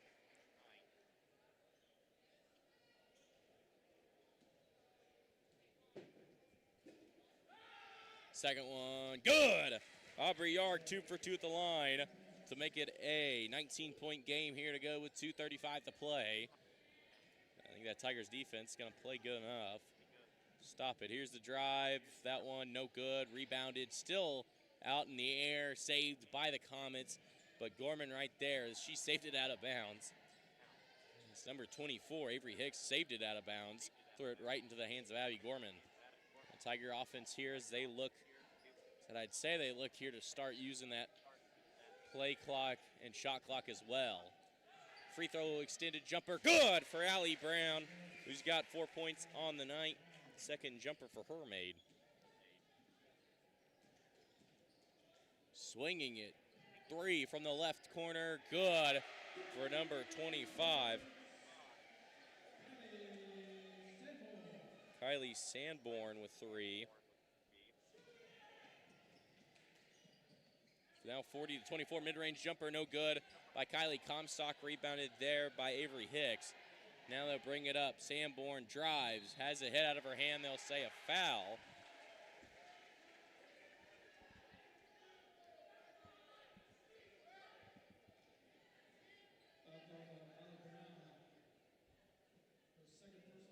Allie Brown second, team's 5th. With that, that'll have Sanborn headed the line to shoot 2.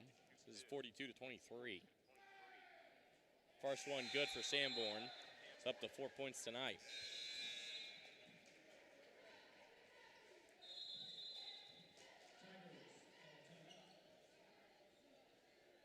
Tiger timeout. A full timeout. With a full timeout, again, we're going to go ahead and take a short 30-second ad break here. You are listening to All Hit 103.9 FM, KOMB, and Fort Scott TV. We'll be right back after these quick 30-second ad break.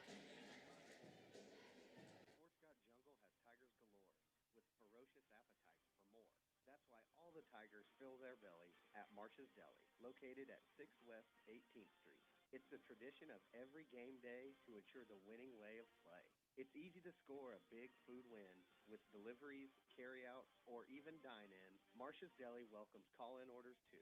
You can call us at 620-223-6432. All Tigers know that Marsh's Deli is where you fill your belly.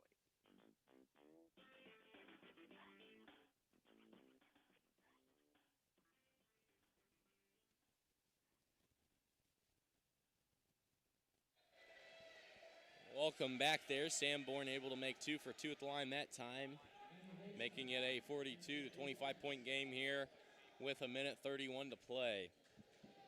Sanborn now up to 5 points. Gorman bringing it up, pressured by Sanborn. A little bit of cross-up action here. Cowan with it, picked up by Sanborn. And the foul there. Push is the call. That one will be on number 2. Shakari Walls. That is team's 5th. And that'll send Claire to the line to shoot 2. And that is Walls' second foul of the night. And that is the team's 5th.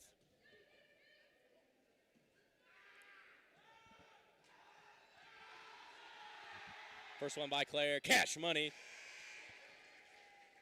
Silencing the noise. Number 12, Anna Kate Noonan, and number 24, Avery Hicks checking in for the Lady Blue Comets.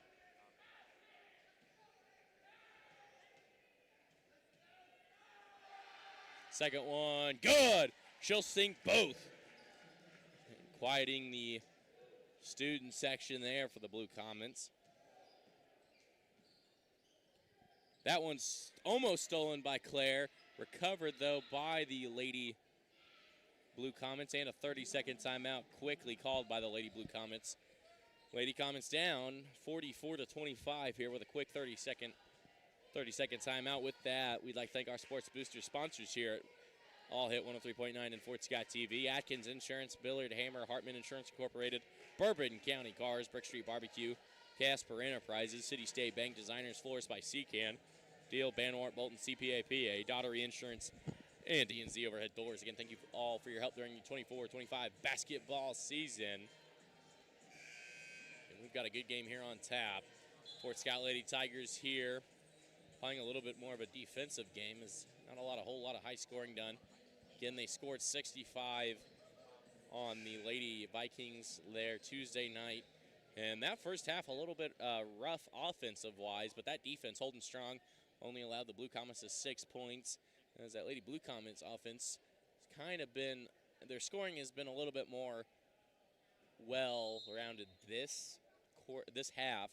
They've been able to score a little bit more, obviously, than 6, but Lady Tiger offense really picking it up as well. That one, no good, but a foul there on Claire, it would appear.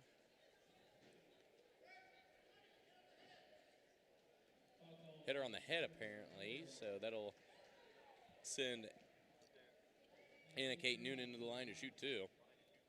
That is Claire's first. First one, good. 4 points there for Noonan. And number 11, Brianna Peter checking in for number 24, Avery Hicks.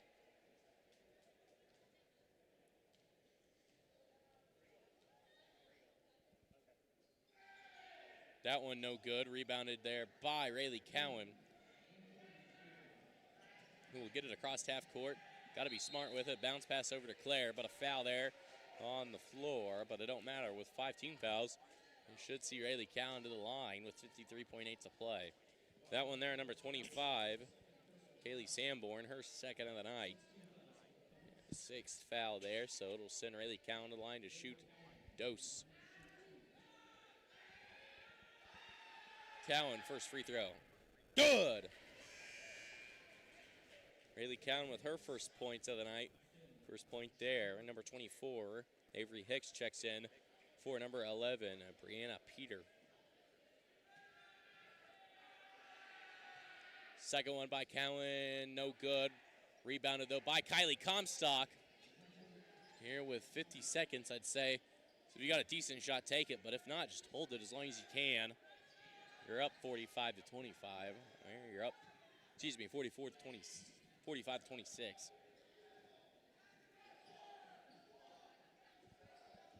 Tigers looking like they will. They're just going to hold it as long as they physically can until they get a decent-looking shot. Gorman top of the key. They're going to bring a little bit of pressure here with Noonan. Kicks it out to Claire at about half court. Double teamed. Bounce pass. Gorman for 3. Cash money at the buzzer. Abby Gorman now up to 15 there as the buzzer, the shot clock going off. Making it a 48-26 game. And a steal by Abby Gorman to wrap things up here. 3, 2, 1. Ball game. Fort Scott the Lady Tigers will start off tonight with a victory. 48-26 your final score there. A great game played there by the Lady Tigers. So a little bit of a rough start offensively, but the defense never giving up. Played a great 4 quarters of defense, and the offense found ways to get to it. Able to score 48. Leading scorer, Kylie Comstock and Abby Gorman both tied at 15. It's a great game there by the Lady Tigers to start us off here. And the Tiger boys looking here for another great game here. Looking for another dogfight of a game as facing kind of a new-look Chanute team. So this team a little different from last year's sub-state matchup. Both teams have changed significantly. It should be interesting. With that, though, we've got a couple minutes. We got about 15 here until we see some more Tiger action.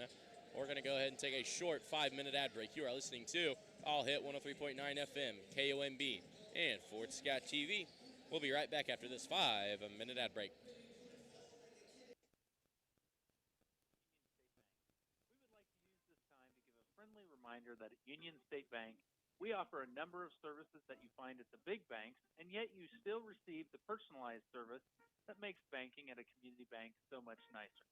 Come in and see us at Union State Bank, family owned and operated since 1901, on the square in Uniontown and at 12th Street and Highway 69 in Fort Scott. Member FDIC and an equal housing lender. Find us fast in names and numbers. I've heard people talk about wishing there was a life skills class for our youth, and I do too. This is Crystal over at Atkins Insurance. And let's be real, there are a lot of things they don't teach in the classroom, including why you need insurance. Bring your kid in sometime and let us help them understand why it is so important and how it works. No one wants to purchase it, but you sure don't want to be without it. Our kids are the future. Let us help. 620-223-0700. Or search us on Facebook, Crystal Cowan or Patty West at Atkins Insurance Agency.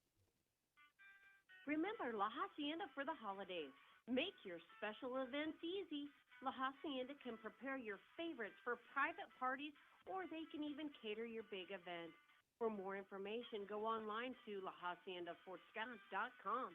Gift cards make great stocking stuffers, too. La Hacienda, in the heart of downtown Fort Scott, 24 North Main, closed Christmas Day and New Year's Day. Do the right thing the right way. For almost 100 years, Lab Conco has followed this standard with the goal of taking the best possible care of the people who depend on them, providing top-notch laboratory equipment to learning institutions, government entities, major businesses, and Fortune 500 companies worldwide. Lab Conco takes pride in their work and reminds all the Fort Scott Tiger athletes that there are no shortcuts to success. Do the right thing the right way. Best of luck from Lab Conco of Fort Scott at 2500 Liberty Bell Road. Norris Heating and Air Conditioning is proud to announce that York now offers instant rebates for active duty military veterans, first responders, and educators up to $600 until the end of 2024. Don't forget to ask about federal tax credits of up to $2,000 on certain systems. Norris Heating and Air Conditioning at 223-5990 to get a free estimate and consultation about how they can save you money. Norris Heating and Air Conditioning, your hometown comfort connection. Opie's Pizza is proud to support all area school sports and reminds you that they have many locations for you to enjoy the best pizza there is. You'll find Opie's Pizza at KC Mart, both north at the Hammond exit and South 69. Union Station in Uniontown. Everybody's in Mound City. Opie's Restaurant in Girard. And now at Opie's Pizza Pool Room and Pub in Pittsburgh. Crickets in Kincaid. Brookies in Iola. And on-the-go convenience store at the Prescott exit on North 69. Or go to opiespizza.com. Casper Enterprises LLC is a full-service general contractor providing both commercial and residential new construction and remodeling, as well as boat dock fabrication and repair. 3 generations strong, we have over 50 years combined experience in the industry. Call Bo for all your construction needs. Proud supporter of all of our Fort Scott Tigers. Go Tigers.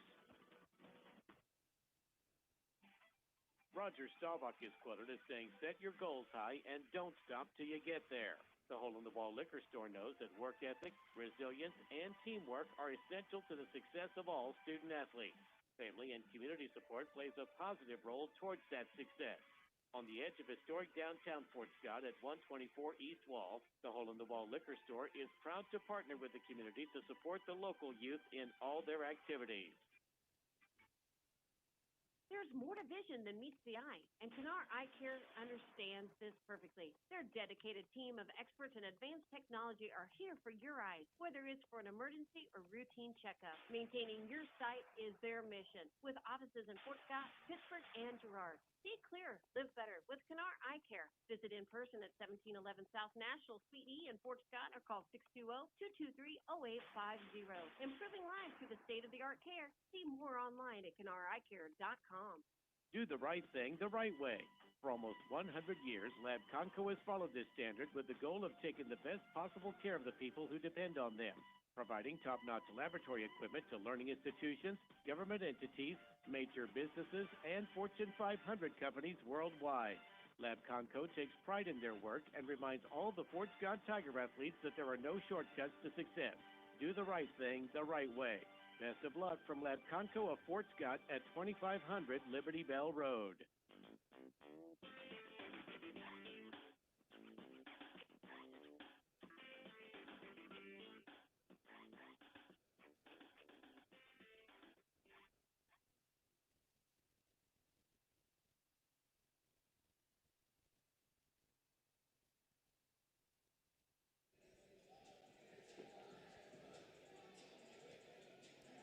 And welcome back, ladies and gentlemen. Here we're about 9 minutes away here from continuing play here in Chanute, Kansas. Your Fort Scott Lady Tigers able to get the victory here tonight. It was a close one there for a while. Lady Tigers able to come out of it with a victory, 46-25. Your final score. Excuse me, it was 48-25. Your final score there. A hard-fought game there from both sides. Like I said, those first 2 quarters, the end of the half, I believe it was 18-6 to end the half. So again, not a whole lot of scoring was done there, as the defenses really were stepping out there, really showing out, I should say, for both sides. And then the Lady Blue Comets there got off to a pretty hot start there in the third. Thought there might be a little bit of a comeback involved, but then late in the third, Lady Tigers starting to pick apart the Chanute defense, and then went from there. And then ended up able to get the win there, as it got a little bit rough there in that late fourth quarter. Lady Tigers able to keep composure and stay composed and able to play their type of basketball. With that, Lady Tigers move up to 5-0 on the season. 2-0 here in SEK play to start the year, as the Tiger boys looking for their first win of the year here in Chanute, Kansas. Not an easy place for a win at all. Loud crowd, loud and vocal. Again, both sides loud and vocal. You look back at last year's sub-state game. That is one of my favorite games I always call back to. Again, that was a great game between both hard-fighting teams, to where it was a little bit of kind of a weird kind of thing last year, where the Tiger boys escaped home with a 10-point win over Chanute, and then they come here and lose by almost 20. And then the sub-state game here in Chanute kind of held the lead most of that game. It was real back and forth.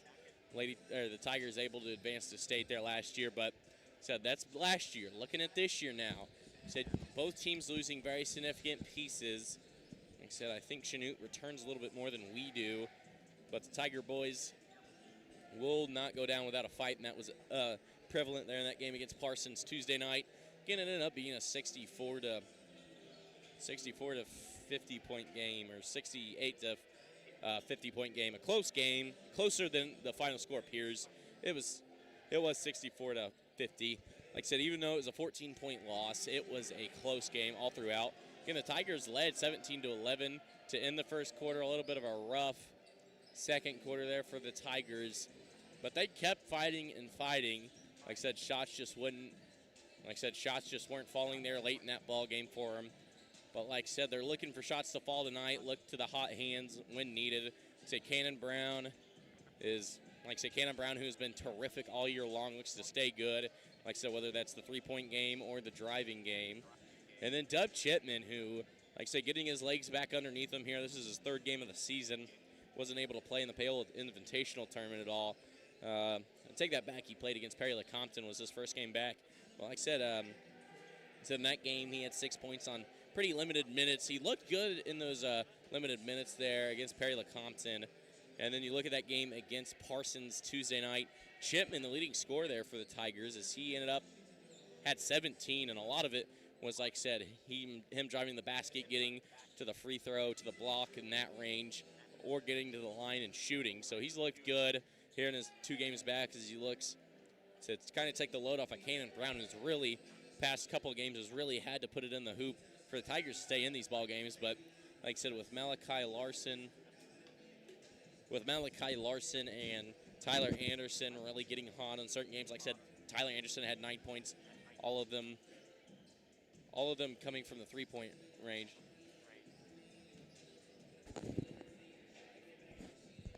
All of them coming from three-point range, and then Malachi Larson last week against Perry Lecompton ended up having 9 points, all 3 points.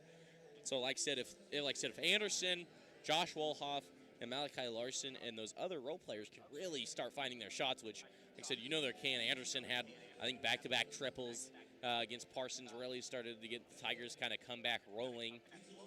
But like I said, the Tigers are looking to, like I said, get into the win column in general. Like I said, not looking to end the year off on a loss if possible. But again, this is a hard Chanute team. This is going to be a hard-nosed game of basketball. Like I said, the crowd's definitely going to be involved. It's going to get loud in here. And it should be a really good one here against the Chanute Blue Comet boys, who, like I said, looking over their roster, not a whole lot or quite a bit of change, I should say. Like I said, looking over at this team, they've got two seniors. They've got Landon Bilby and Elliott Stevenson. Again, they were two pretty major factors last year. Elliott Stevenson, probably the guy to look out for, as he, like I said, at the post, a really solid post player. But like I said, he can shoot the ball and spread it when needed. Another guy I'm on the lookout for there is Chris Harding, the 6-foot junior guard who looked really good last year, if I'm not mistaken. Like I said, it should be pretty good between both the Fort Scott Tiger boys and the Chanute Blue Comets. With that, though, ladies and gentlemen, we're going to go ahead and take a 2-minute ad break here. You are listening to All Hit 103.9 FM, KOMB, and Fort Scott TV. We'll be right back after this 2-minute ad break. Hi, folks. This is Brian from Union State Bank. We would like to use this time to give a friendly reminder that at Union State Bank, we offer a number of services that you find at the big banks, and yet you still receive the personalized service that makes banking at a community bank so much nicer. Come in and see us at Union State Bank, family owned and operated since 1901, on the square in Uniontown and at 12th Street and Highway 69 in Fort Scott. Member FDIC and an equal housing lender. Find us fast in names and numbers. Living in southeast Kansas, you know the weather can be unpredictable. Your homeowner's coverage doesn't have to be. With Growth Insurance Agency on your side, we can make sure you are covered when severe weather strikes. Every year, the cost of repairs goes up. Let us make sure you have peace of mind in knowing that you have the right coverage. Stop in at 18 South National or give us a call today. Growth Insurance Agency, small town customer service, big coverage. Follow us on Facebook at Growth Insurance Agency. An authentic taste of old Mexico in the heart of Fort Scott. That's La Hacienda, the finest Mexican cuisine served fresh, hot, and made to order. Plus, who doesn't love the free basket of homemade chips and La Hacienda's fresh salsa? Open Monday through Saturday, 11 to 9, and on Sundays, 11 to 3. Get your favorite La Hacienda meal through dine-in, curbside pickup, or delivery. See their full menu at LaHaciendaFortScott.com. La Hacienda, an authentic taste of Mexico in the heart of downtown Fort Scott. 24 North Main, proud to support the Fort Scott Tigers. Since 1921, Billiard Hammer Hartman Insurance has been a staple in the community, meeting the needs of our area residents. We handle many types of insurance, from auto, farm, motorcycle, ATV, watercraft, as well as many aspects of your business needs. We are a proud supporter of sports in our local area, schools, and our athletes. Give us a call, 620-223-2970, or stop by our office. We're located at 20 South National in beautiful downtown Fort Scott, Kansas.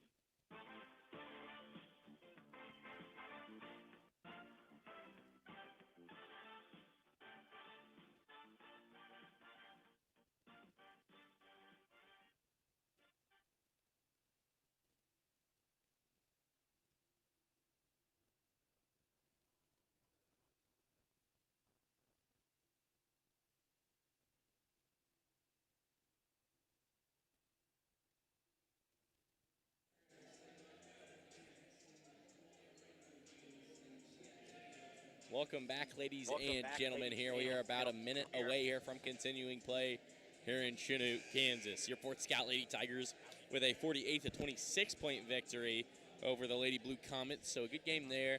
Real defensive heavy game, but this game is going to be real interesting between your Fort Scott Tiger boys and the Chanute Blue Comets. Both teams with negative records here. The Blue Comets with a 1-2 record and the Tigers with an 0-4 record, but said 0-1 in the SEK. That was one of the hardest fought games against the Parsons Vikings there Tuesday night between your Fort Scott boys and the Parson Vikings. Again, that was a really good game between both of them. Like I said, the score doesn't really determine how that one went, as the Fort Scott Tigers ended up losing that one 64-50. Now with that, as we rise for the playing of our national anthem.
are just moments away here between your Fort Scott Tigers and the Chanute Blue Comets. Both teams here looking for their, Tigers looking for their first win of the year, and the Comets looking to go at 500 directly to start the year, as it is going to be an interesting one here tonight. Both teams here coming in with negative records. Tigers 0-4 to start the year, and the Blue Comets starting at 2-1-2. So it is going to be an interesting one between both of these teams. Teams that a very good matchup last year between both of them. And with that, though, ladies and gentlemen, here we are ready for starters here tonight. Starting here for the Chanute Blue Comets, a 6-foot sophomore guard, number 2, Lawrence Cheney. And wearing number 20, a 5'8" sophomore guard, Jalen Duncan. A 6-foot guard, junior, wearing 23, Chris Harding. And number 25, 5'10" forward, senior, Landon Bilby. And to round things up here, number 35, the 6'2" senior guard, Elliot Stevenson, here for the Chanute Blue Comets. And now for your Fort Scott Tiger Boys. Starting here, wearing number 0, the 6-foot senior, Dub Chipman. And wearing number 11, a 6'3" junior, Cannon Brown. And his other junior partner joining him, right at 6'3" as well, wearing a number 14, Tyler Anderson. And the other wing to pair with him, wearing number 23, he's a 6'3" senior, Josh Wolhoff. And to round things up here, the man in the middle at 6'5", senior, number 33, Ty Marbury.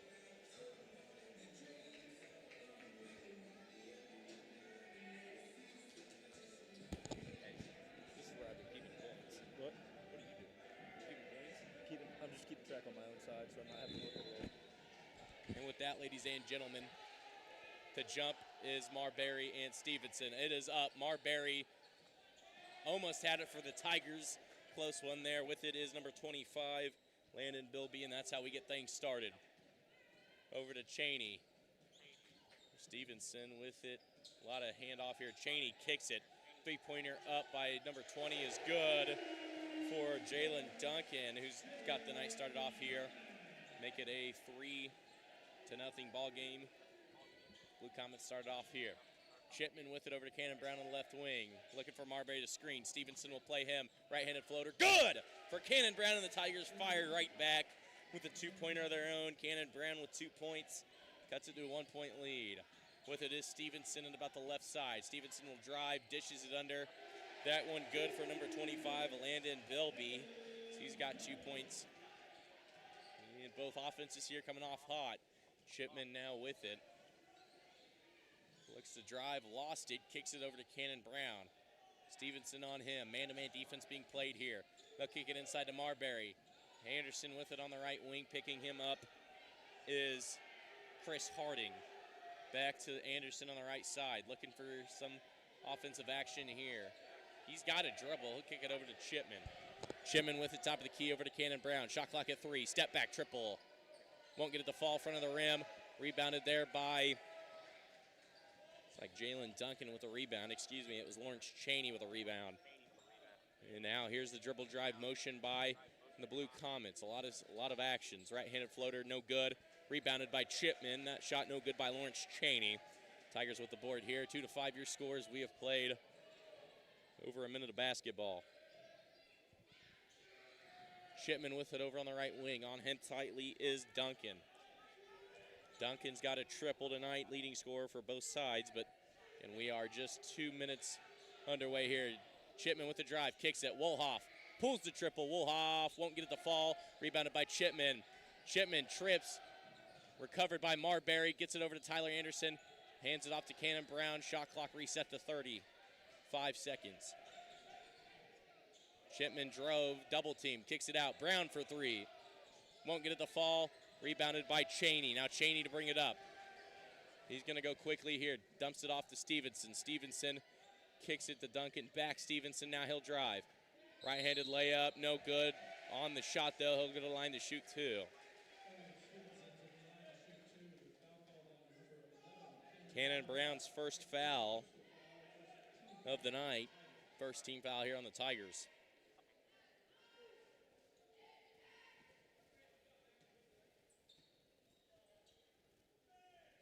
First one good for Stevenson.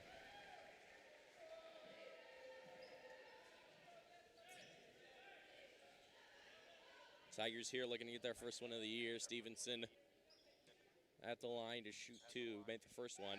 Second one, no good. Rolls out, so make it a 4-point game. So we'll go 1 for 2 at the line that time. Tigers here looking here for a bucket to get them back into the swing of things. With it is Chipman over on the left. Chipman looking to drive. He'll get to the elbow. Jump stops, kicks it up to Anderson. Good move there by Tyler Anderson. Whistle's blown. It'll be a travel on Tyler Anderson, so a Tiger turnover.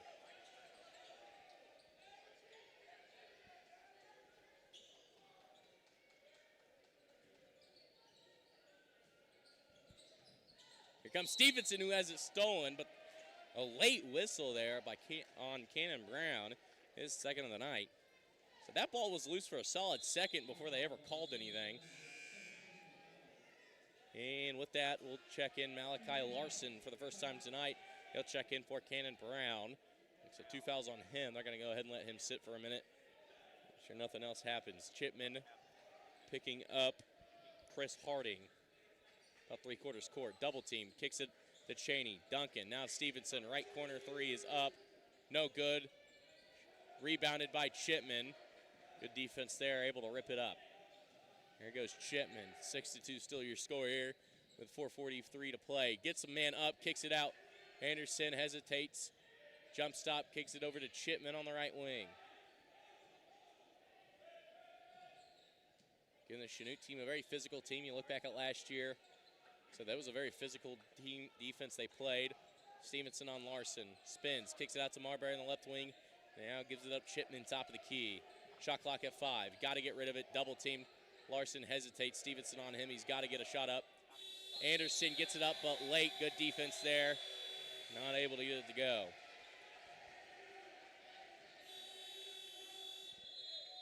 Substitution here. Number 34, Aiden Ogren checking in for Ty Marbury. Yeah, Marbury and Ogren have been the backbone of that defense. Like I said, they are very physical down low. They are going to get physical with you down low to get boards. Said Ogren, a very good defensive end and running back. Marbury, a very physical wide receiver, so they bring those attributes over. Three-pointer up. It is good for number 25, Landon Bilby. He's got 5 now on the night, making it a 9-2 point ball game. 3:50 to go in the first quarter. Anderson with it on the right wing, holding it. Gives it over to Dub Chipman. Tigers here screening away. Screens from Wolhoff and Ogren. Over to Larson. Larson, deep three. Bang! Malachi Larson fires right back with a triple of his own to make it a 4-point game. Said it is scary to see Malachi Larson and Tyler Anderson get hot. They are one of the best shooters when given the opportunity. Double team Stevenson, able to find Cheney. Now inside to Duncan, kicking it out. Good ball movement here from Chanute. Left-handed layup, no good. Rebounded by Aiden Ogren. Ogren gives it up to Chipman. Good defense there by the Tigers. Chipman right wing kicks it over to Anderson. Anderson looks left, dribbles left, hands it off to Larson. Stevenson's going to play up a little closer there after the deep three. Got a dribble, he does. Here's the drive, hesitates, fade away. Hit by Stevenson and recovered. Spin by Stevenson, kicks it out. Bilby for 3. Front of the rim, won't get it to fall. Foul there on number 2 of the offense. Lawrence Cheney, his first, team's first of the quarter. Tigers down by 4, 9-5 your score.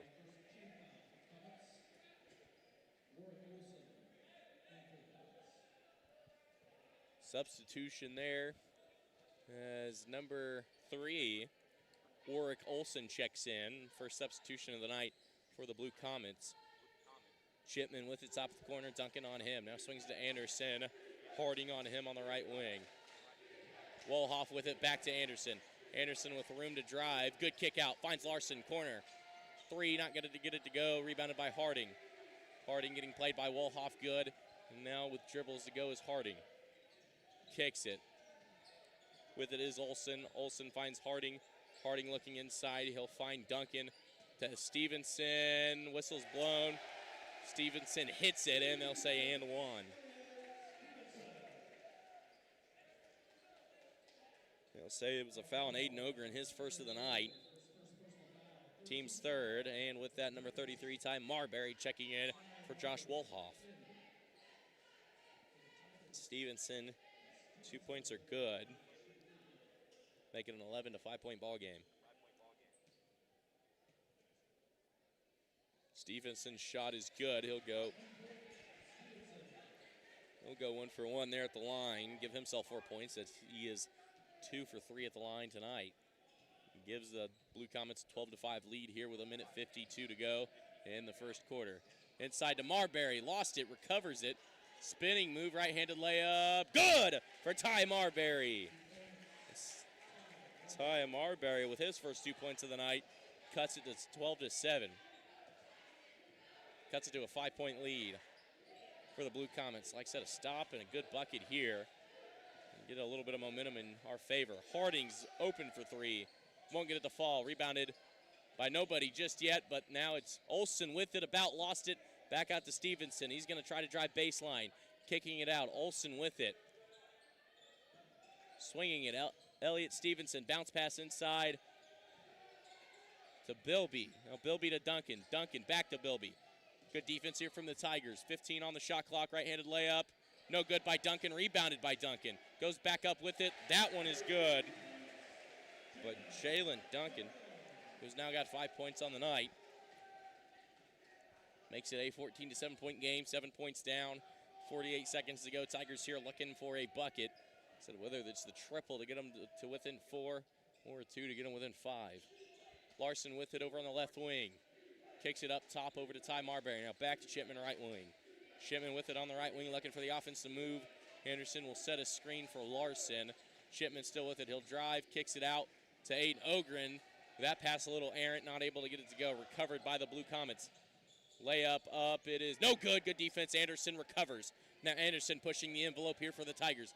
A 2-on-1, right-handed pass to Chipman. Good read there from Tyler Anderson. Scoops it over to Dub Chipman for 2. Chipman with his first 2 points of the night. And a block is called by Dub Chipman. That'll be Chipman's.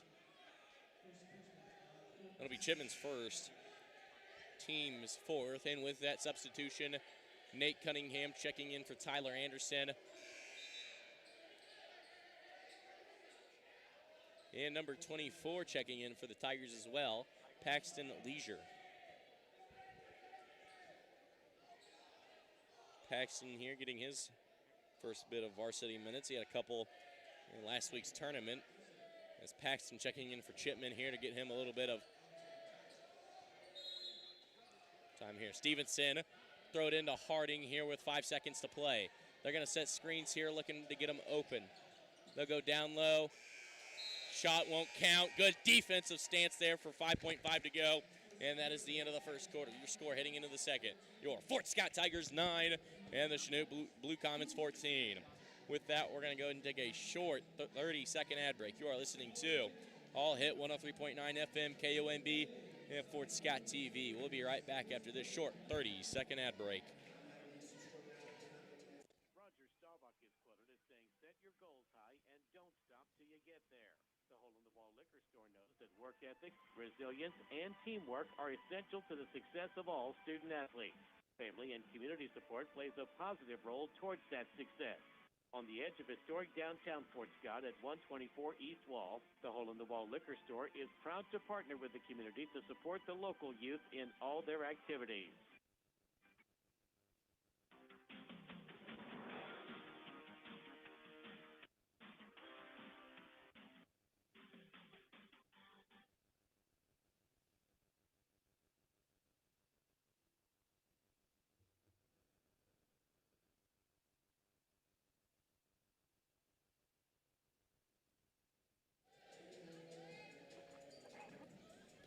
And welcome back, ladies and gentlemen, to the second quarter of play. Your Tigers down 9-14, but they do get the ball out of the quarter here.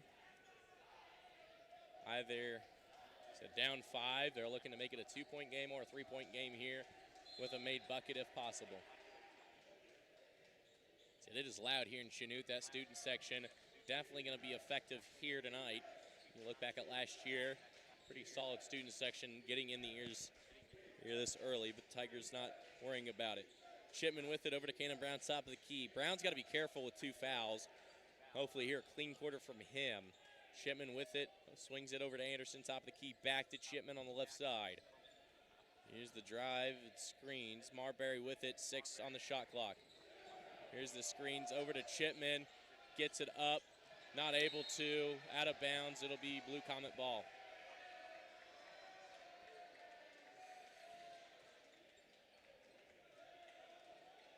Now Chanute here with it after turnover by the Tigers. Harding with it, kicks it over to number 22, Kobe Patterson, excuse me, who checked in.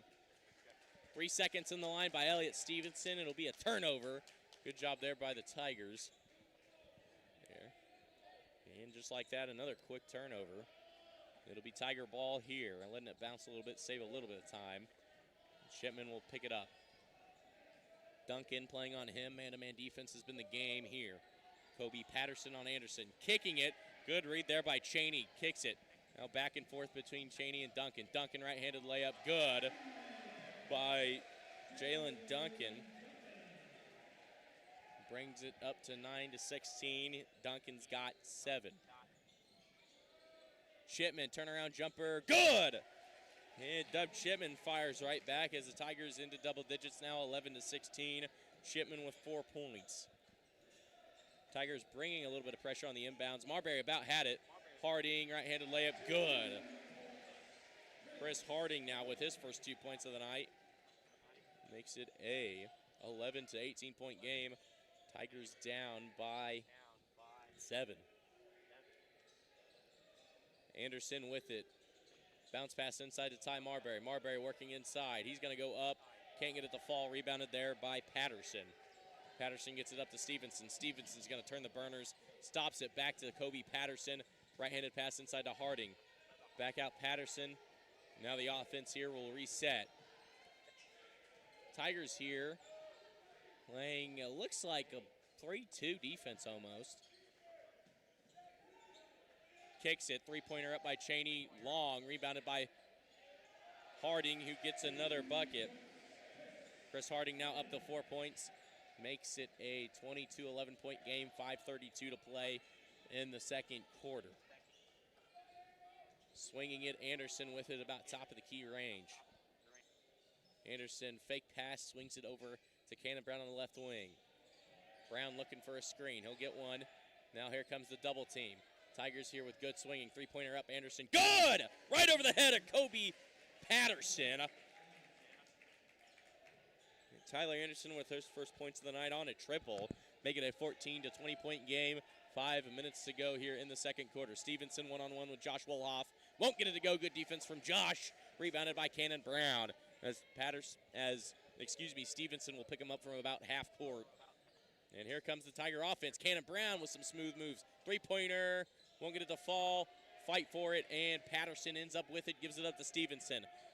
Tigers, though, with numbers as they slow it back down and look to run the offense. Harding dishes it to Duncan, who lost it. Back out to Patterson for 3.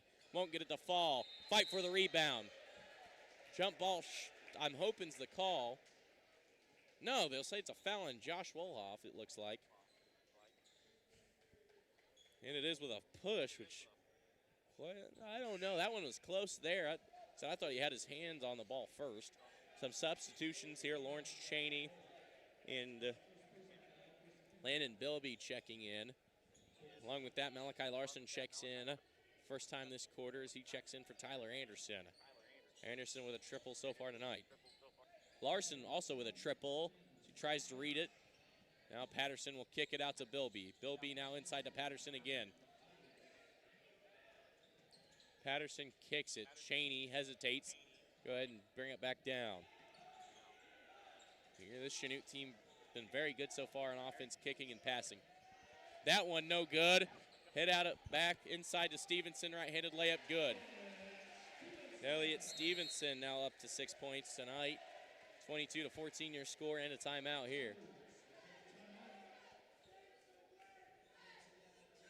30-second timeout called here by the Tigers. Tigers down 22-14. So they're down by 8. 4:03 to play here in the second quarter. With that, we'd like to thank our sports boosters and sponsors here on All Hit 103.9 and Fort Scott TV, making it possible to broadcast. Again, we'd like to thank Farm Bureau Financial Services, Todd Schmidt, Fort Scott Livestock, Fort Scott Smoke Shop / Dawn Spirits and Wines, Geiger Plumbing Incorporated, Hydrix True Value, Heiser Financial Services, Hole in the Wall, K&K Auto Parts, Canar Ice Center, and La Hacienda.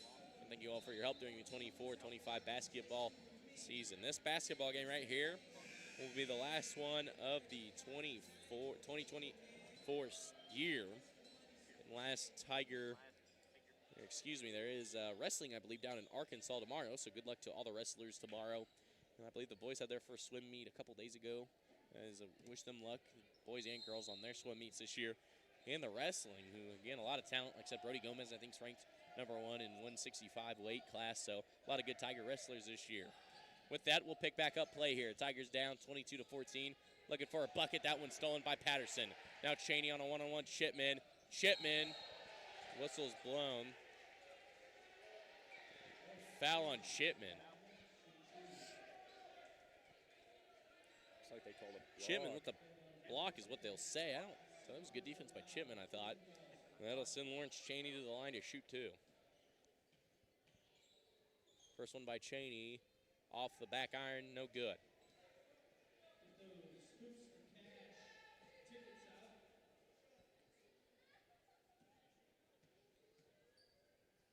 Second one by Chaunte, no good either. Rebounded by Shipman, ball don't lie. As Chaunte looks like he's going to try to pick him up at half court. Here comes the trap. Larson with it.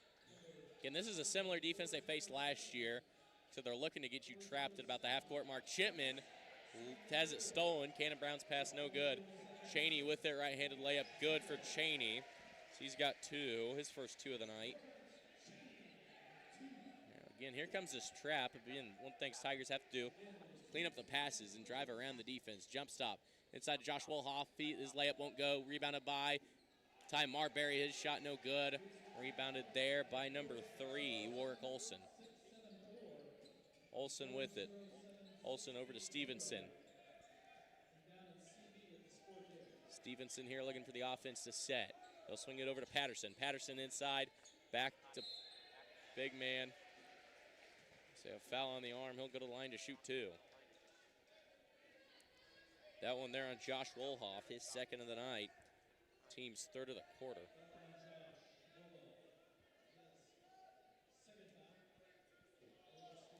Anderson checking in. As Tyler Anderson headed back into the game as he'll make the first.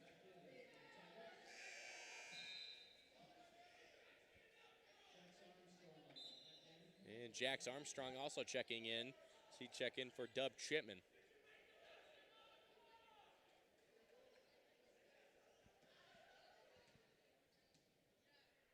Second one by Stevenson is good. He'll go 2 for 2 at the line that time. A full timeout called here by the Tigers with a full timeout. We're going to go and take a short 30-second ad break. You are listening to All Hit 103.9 FM KOMB and Fort Scott TV. We'll be right back after the short 30-second ad break. Find holiday happiness at Marsh's Deli. Simplify your celebrations, order the Works Deli tray, and you can make any sandwich you want to. Perfect for any size gathering at just $6.75 per person. Delicious, easy holiday meals from Marsh's Deli are just one phone call away. 620-223-6432. Or visit us at 6 West 18th Street in Fort Scott.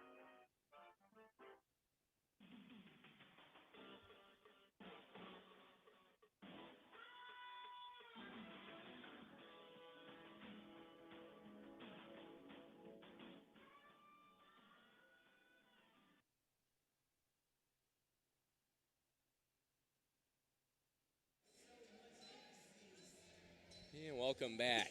Tigers down 14-26, your score, 2:51 to play here in the second quarter.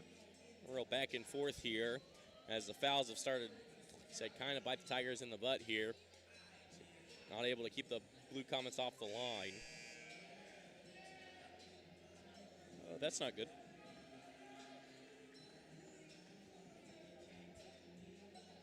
Tigers back here at it.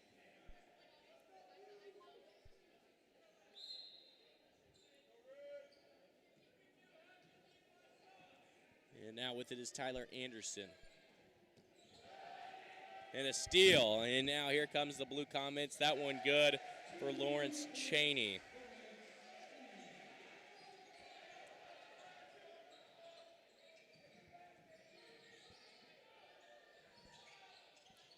Tigers shot no good. Rebounded there by the Blue Comets.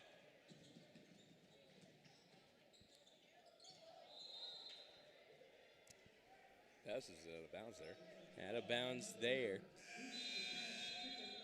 28-14 still. Tiger offense here looking here for something to go.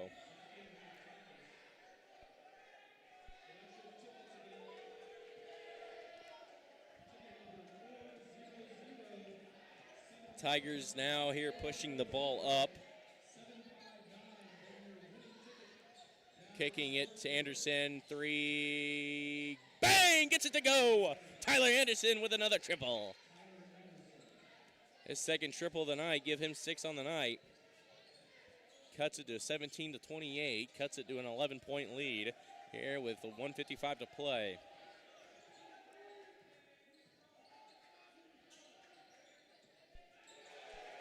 That is a good and they fire right back with a triple of their own. Warwick Olson for 3, his first 3 points of the night. Here we are. You there, Landon?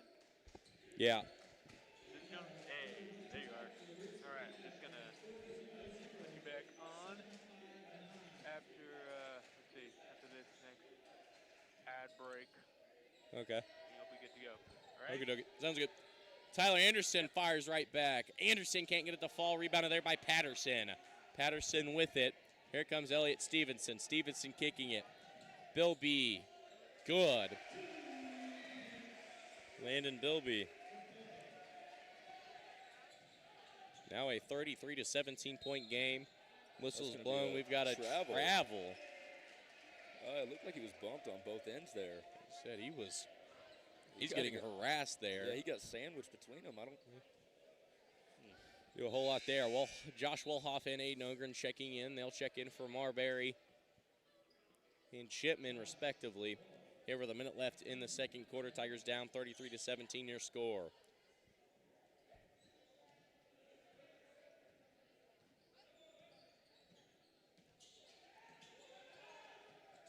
Kicks it.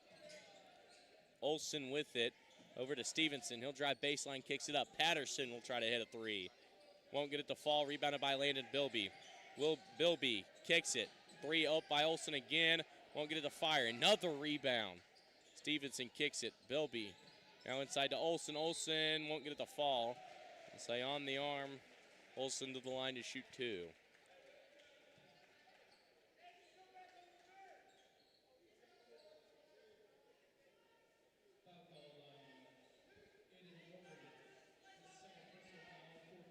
That one there on number 34. Aiden Ogren, his second of the night, team's 4th of the quarter. Shipman headed back in as he made the first. Shipman and Marbury checking in for Aiden Ogren. Aiden Ogren and Jax Armstrong checked out as Elliott Stevenson heads to the sideline. In for him's number 20, Jalen Duncan. Second one is no good. He'll go 1 for 2. Rebounded by Landon Bilby. They're killing it here on the rebounds. Here with 25 seconds left, they're going to use as much clock as they can. They need Olson. Get a shot.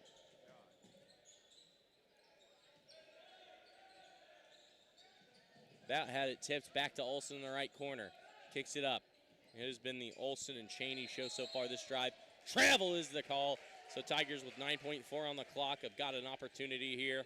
Try to bring it down to a 14-point game here with a 3 if possible. Larson will check in. So check in for Josh Wolhoff. Larson with a 3 already tonight, so they're hoping him or maybe Tyler Anderson can get one up, if not Cannon Brown.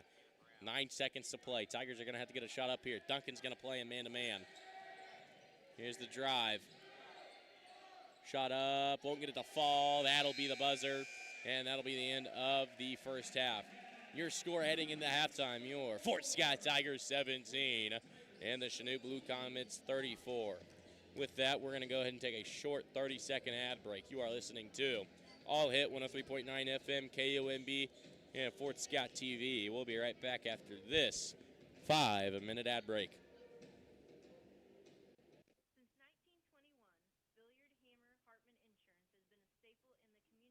Meeting the needs of our area residents. We handle many types of insurance from auto, home, farm, motorcycle, ATV, watercraft, as well as many aspects of your business needs.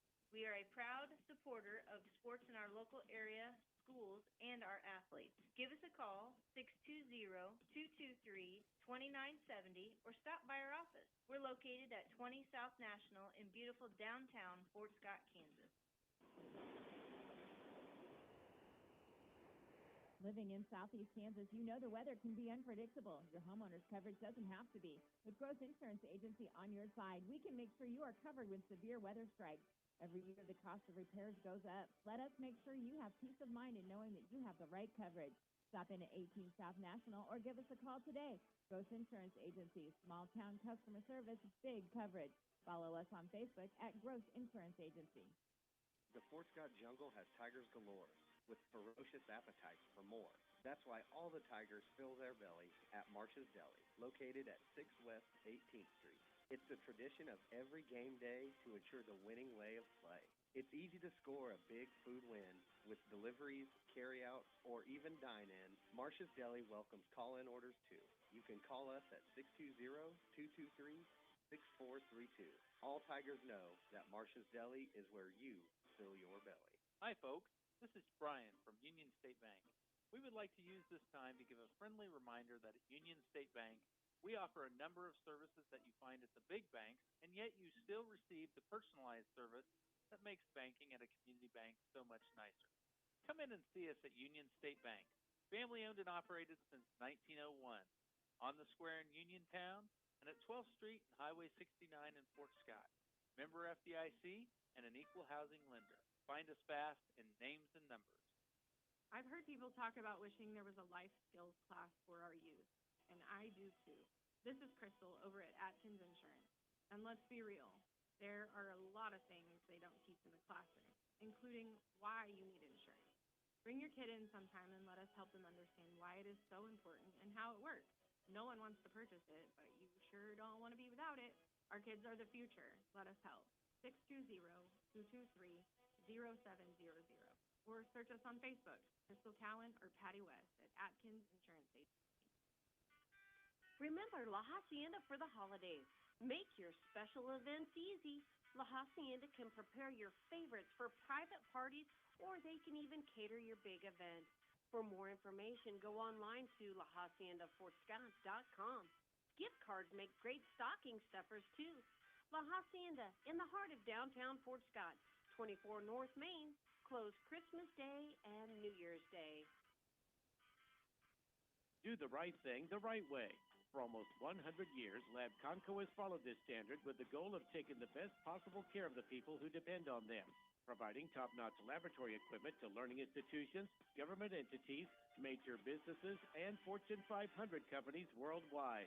Lab Conco takes pride in their work and reminds all the Fort Scott Tiger athletes that there are no shortcuts to success. Do the right thing the right way. Best of luck from Lab Conco of Fort Scott at 2500 Liberty Bell Road. Norris Heating and Air Conditioning is proud to announce that York now offers instant rebates for active duty military veterans, first responders, and educators up to $600 until the end of 2024. Don't forget to ask about federal tax credits of up to $2,000 on certain systems. Norris Heating and Air Conditioning at 223-5990 to get a free estimate and consultation about how they can save you money. Norris Heating and Air Conditioning, your hometown comfort connection. Opie's Pizza is proud to support all area school sports and reminds you that they have many locations for you to enjoy the best pizza there is. You'll find Opie's Pizza at KC Mart, both north at the Hammond exit and South 69. Union Station in Uniontown. Everybody's in Mound City. Opie's Restaurant in Girard. And now at Opie's Pizza Pool Room and Pub in Pittsburgh. Crickets in Kincaid. Brookies in Iola. And on-the-go convenience store at the Prescott exit on North 69. Or go to opiespizza.com. Casper Enterprises LLC is a full-service general contractor providing both commercial and residential new construction and remodeling, as well as boat dock fabrication and repair. 3 generations strong, we have over 50 years combined experience in the industry. Call Bo for all your construction needs. Proud supporter of all of our Fort Scott Tigers. Go Tigers!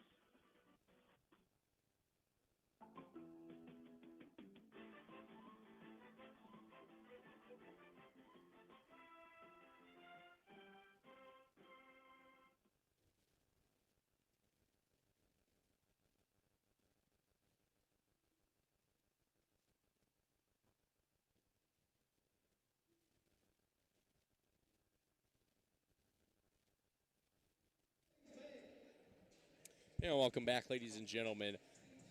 We are about 4 minutes away here from continuing play here in Chanute, Kansas. Your Fort Scott Tiger boys deficit here heading into the third quarter, but looking here to make a little bit of a comeback in the third.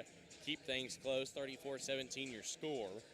They've got a mighty fine hill to climb, but so one, if they can here get a couple solid defensive stops, like I said, just make good, solid passes on offense. And one thing that's really been killing this defense, though, of getting the Tigers more opportunities, like I said, rebounding, whether it's out of position or, like I said, guys are not able to box out. So, like I said, it's the little things that are keeping the Tigers really out of this game so far. Like I said, with a little bit of those improvements there. You can go to that side if you want, my bad. With that, though, ladies and gentlemen, I am joined here by Coach Steps. Coach Steps here of the Lady Tigers here. About 3 minutes out here from the boys game. Thanks for joining me. It feels like it's been a little while. I guess it's just a week ago. Yeah. Nice talking to you again, Coach Steps. It's been a while. Back-to-back SEK wins for the Lady Tigers. This one a little bit, so this one felt a really hard fight where Tuesday's win against Parsons felt a little bit more easier. But so that was one of the better defensive games I think I've seen between both teams played. Like I said, pretty equal defense first and second quarter. Then to start that third, Chanute came out hot, and then so you could see that Tiger defense really wearing down the Lady Blue Comets offense, and then went to work from there. Yeah, you know, there's no nights off in the SEK. Yeah, we had a good win against Parsons on Tuesday, but we knew Coach Fox was going to have Chanute ready to play. He always does a good job with his teams. We started out a little sluggish. We really couldn't get going. It was just kind of one of those nights. But you know, credit to the girls. Through the course of the season, you're going to have one of those nights. And I don't know if it was because we were getting ready to go into a break or, you know, I have to give credit to Chanute because they came out. You know, I thought they wanted it more than us tonight. But our girls were resilient. We battled. We found a way. It wasn't a pretty win, but we'll find a way and we'll take it. Yeah. Like I said, it was Abby Gorman really starting to find her wheels here. Like I said, those first couple games for her, couldn't really seem to shoot the ball. And then it felt like at Parsons hitting 4 threes. It feels like in a row kind of got her going. She scored 15, and then Kylie, who's been averaging 15, had 15 tonight. And then like I said, Rayleigh Cowan stepped up Tuesday night when Allie Brown was out, sick, I suppose. Right, yep. And she, like I said, she looked good handling the ball tonight. And like I said, the girls keep stepping up. J.C. Rogers and Aubrey Yark, as usual, look pretty good down there as well. Yeah, it was a total team effort tonight. I thought at each point in the game, I thought different girls stepped up. I thought Aubrey had a good game tonight. She was battling down low and made some things happen. I thought Abby Gorman shot the ball well. I thought Kylie did a good job inside and out. And, this was a night that, our defense probably had to save us because early on we just couldn't find the basket. It seemed like we were stuck on 5 for a while. It seemed like we were stuck on 12 for a long time. But, again, you have to give credit to Chanute. And, again, there's no nights off in SEK. This is a good league. And we won the league, and so we know we're going to take everybody's best shot. So each game we have to be ready. We have to learn how to bring our own energy. But it's just good to go into break 5-0, and we'll take it.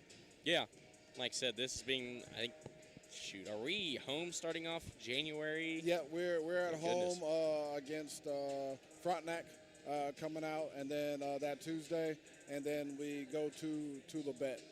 So, just to go on a break, we've been fighting some sickness. We've had some girls sick and trying to get through that. Allie Brown missed her first game probably ever in high school, and so she wasn't around Tuesday, but it was good to kind of get her back into the flow tonight, and she had some big shots for us, and she's still trying to work her way out because she's been going all week pretty much. So just trying to find her win and get back into the flow. And so, again, it was a total group effort. I'm proud of our girls.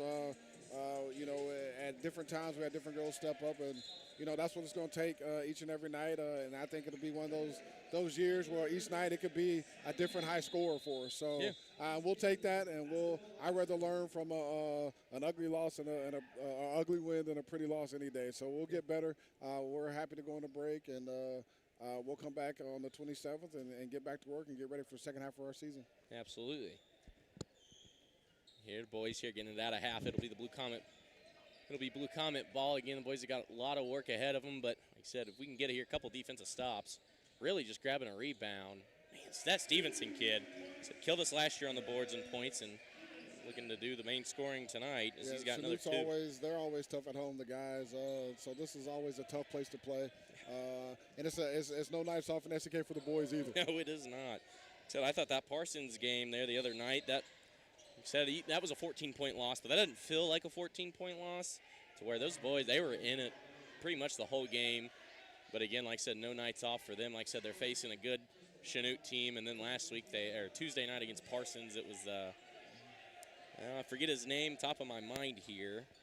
Like I said, he's one of the better three-point shooters in the SEK, that Dante Sawyer. So for him only being a 5'10 guard, he's one of the best guards in the SEK, it feels like. So no nights off for either team. Cannon Brown fade away, travel. No points there. I think our guys, we're going to be a work in progress, but our guys are getting a lot of experience. There's a lot of new guys in different roles this year. Yeah, like I said, talking to Coach Feedback a couple nights ago, looking at this team, it is Dove Chipman and Cannon Brown, the only two that saw any really big minutes last year. Right. Like I said, you're messing, like I said, Larson got a couple minutes and Anderson maybe, but those were on kind of, like I said, blowout games. But so getting Marbury out here is great. He's, like I said, one of the more athletic guys we have out for the year. Like I said, it's injuries, though, that it kind of killed the boys early. Like I said, Chipman was out, but like I said, he had 18, I think, Tuesday night, so his legs getting back under him. But missing Kegler and those guys kind of, I don't know, like I said, it's kind of killed a little bit of ball handling. But like I said, it's not a good thing he's injured, obviously, but it's made, like I said, Wolhoff, Jax Armstrong, only a freshman. He's kind of had to step up in big situations. Like I said, it's getting these boys good exposure to the starting lineup. Exactly. The team you're going to see. Anderson with a deep triple. Anderson starting to find his ways. He's up to 9 points. The team you're going to see right now is not going to be the Tiger team you see late in the year. So there's nothing but growth ahead for these young men. Yeah. Like I said, those are Larson and Anderson, two of the better, like I said, three-point shooters on this team. So I'm waiting until they start letting Marbury kind of bury some. I see Kylie kind of roam free at the three-point line. Yes, he's trying to extend their game a little bit. Like I said, I think all those three-point, I mean, they all look good. They just all kind of seem to roll out. Right. Yeah, she's trying to extend her range. That's something she worked hard over the summer. Now, we don't want her floating out there a lot, but we want her to continue to work on her game. Another one. Who was that? Wolhoff. Well, Josh Walt, again, another guy, said if he can start getting hot, the Tigers are at 23-38 your score. He said, now here's Chanute. I thought Chanute's done a very good job of passing and screening away. Good ball movement by this team. So both these teams with a little bit of change. Like I said, I look back at last year's sub-state game. Again, a lot of difference there. But these are two good teams. But Chanute only being 1 and 2, a little intriguing. That's how I felt about the Lady Blue Comets being 0-3 is a little.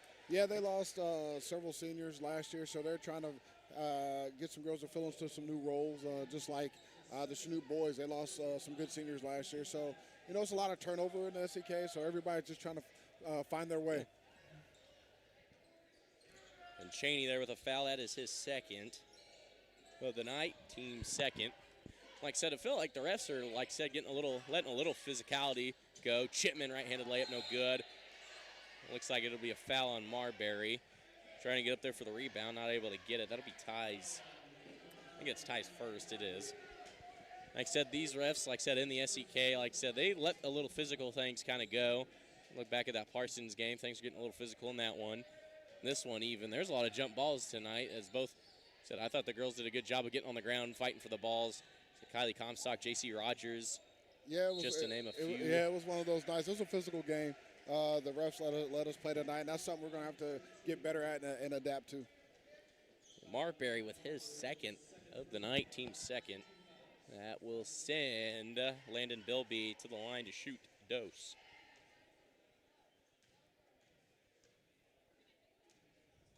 Bilby's first. Rolls in there. He'll get the luck of the roll. He's now up to 8. He is now leading scoring here for the Blue Comets.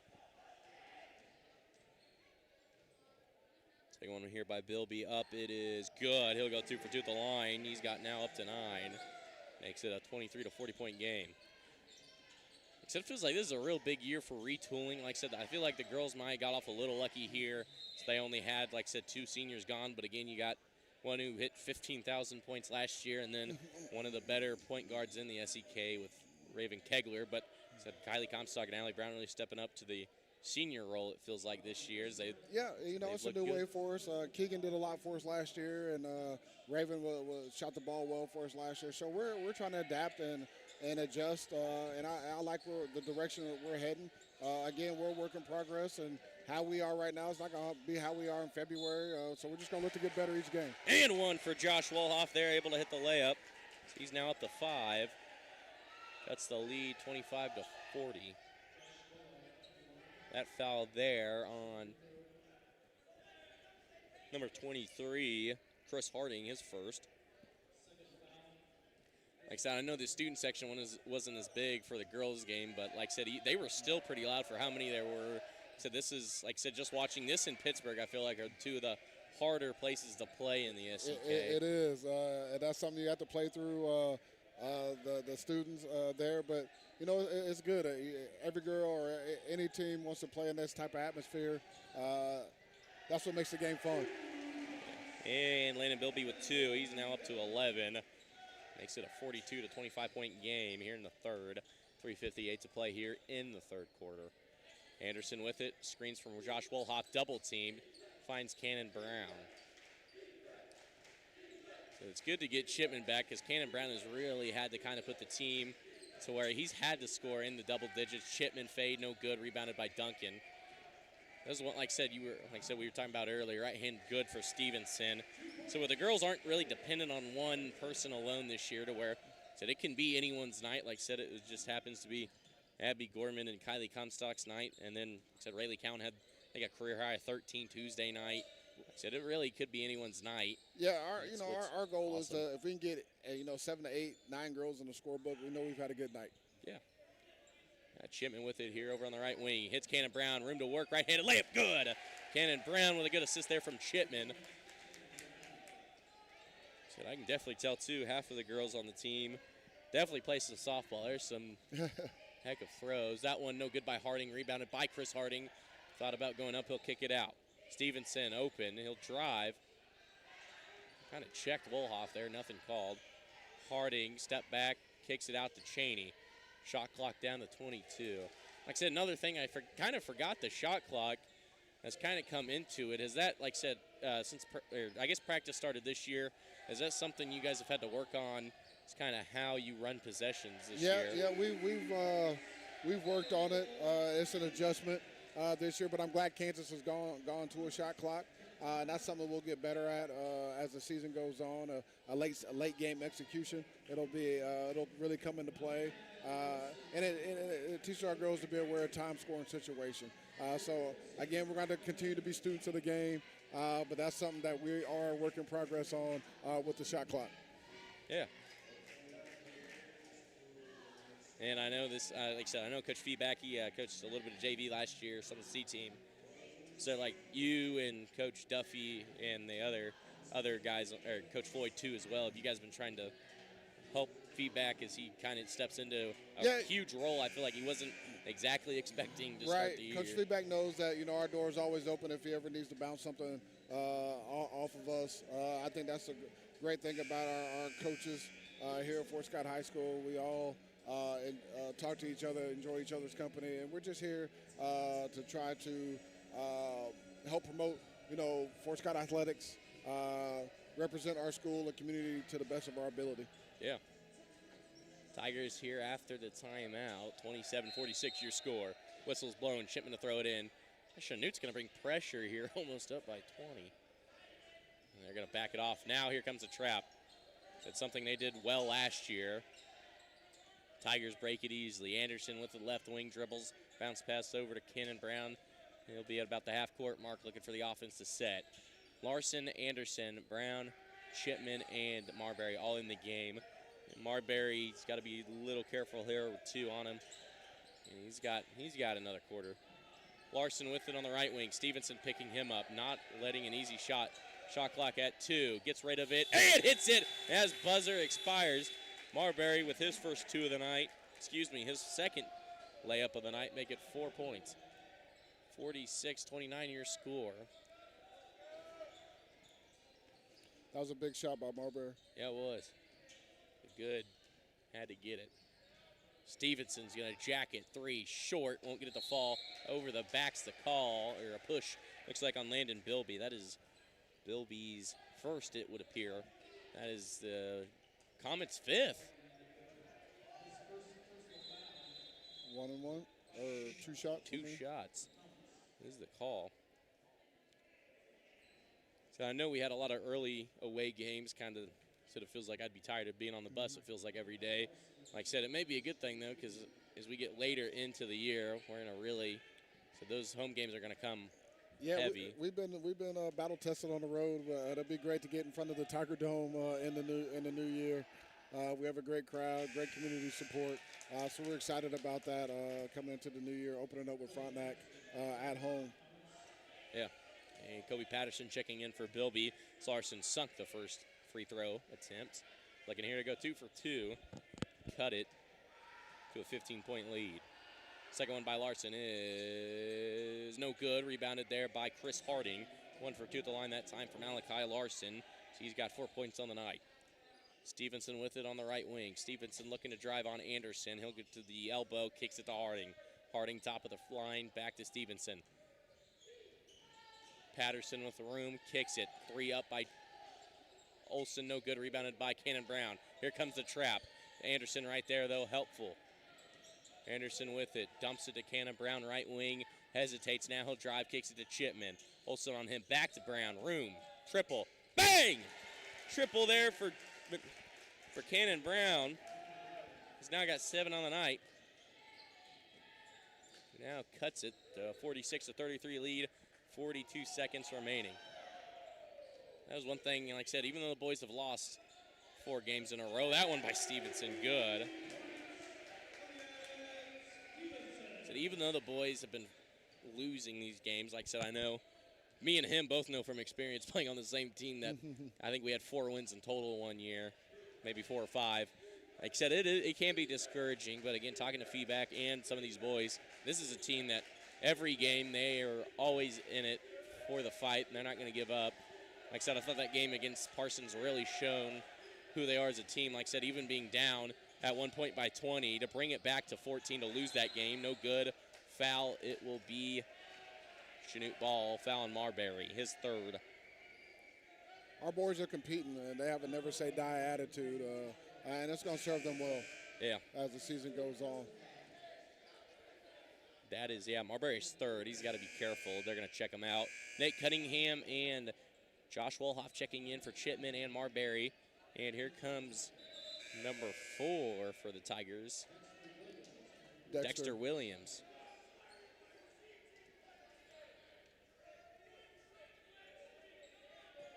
Again, the crowd really getting into it here. That shot up.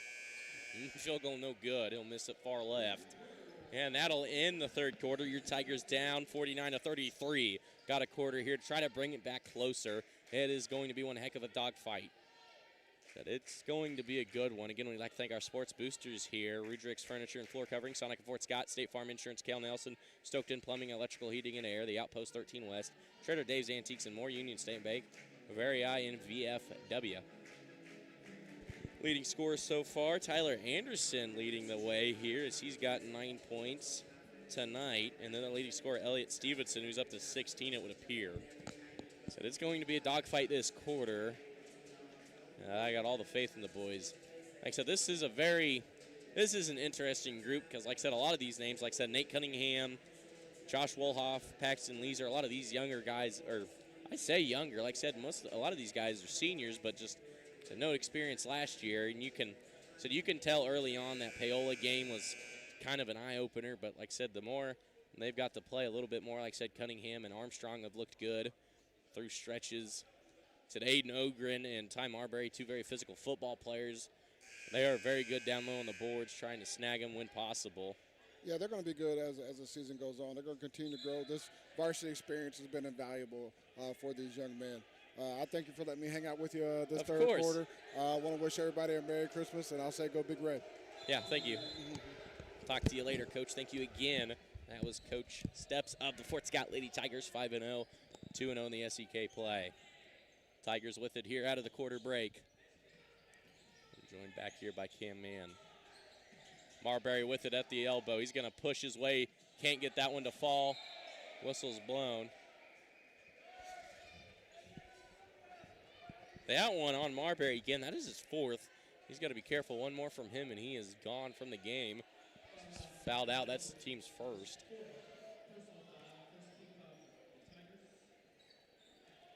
I'd like to thank Coach Steps here joining me again. Like I said, always a great conversation.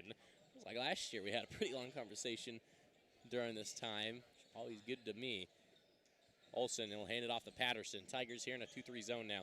Stevenson will drive, kicks it out. Hesitates, thought about it. He'll kick it out to Patterson. Now over to Cheney. Cheney will drive.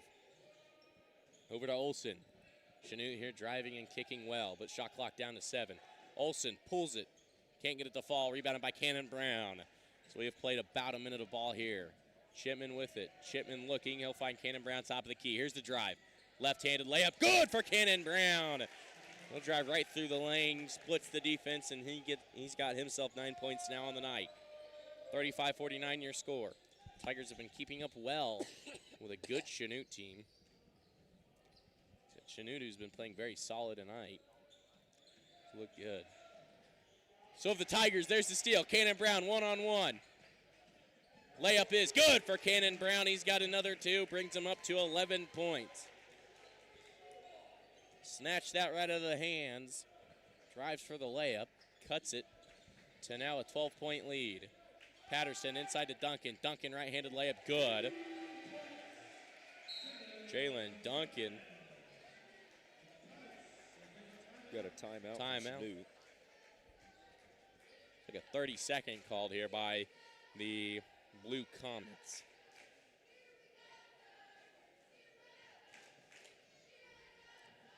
And with a 30-second timeout here, I'd like to thank our sports boosters and sponsors here. Atkins Insurance, Billard Hammer, Hartman Insurance Incorporated, Bourbon County Cars, Brick Street Barbecue, Casper Enterprises, City State Bank, Designers Floors by Secan, Deal, Van Wart, Bolton, CPA, PA, Daugherty Insurance, and D&Z Overhead Doors. Again, thank you all for your help during the 24-25 basketball season.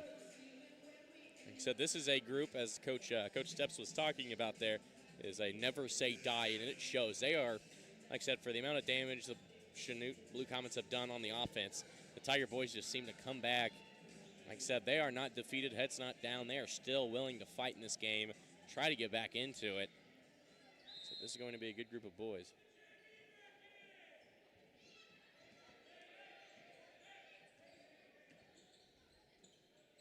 Tigers here with it after the timeout break. Swinging it, Brown hesitates. Kicks it back to Anderson. Anderson, triple drive motion, kicking it across.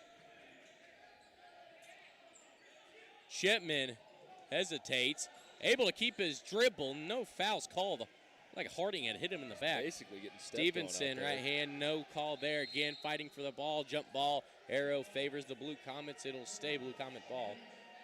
No, I mean, Chipman was just landed on down here. I don't So Chipman see almost how looked like he nothing got pushed to the floor. called. The fact he's held his dribble is crazy to me.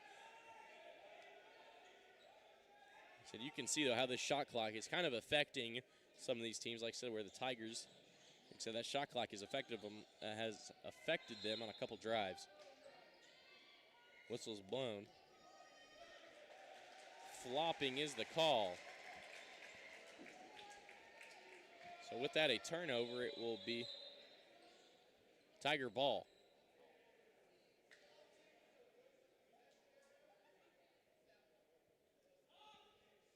Here the ref discussing with head coach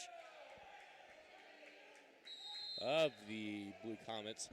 Instead of flopping, we'll switch the possession arrow. Is what it sounds. Yeah, sure enough. Arrow's back in the Comet favor.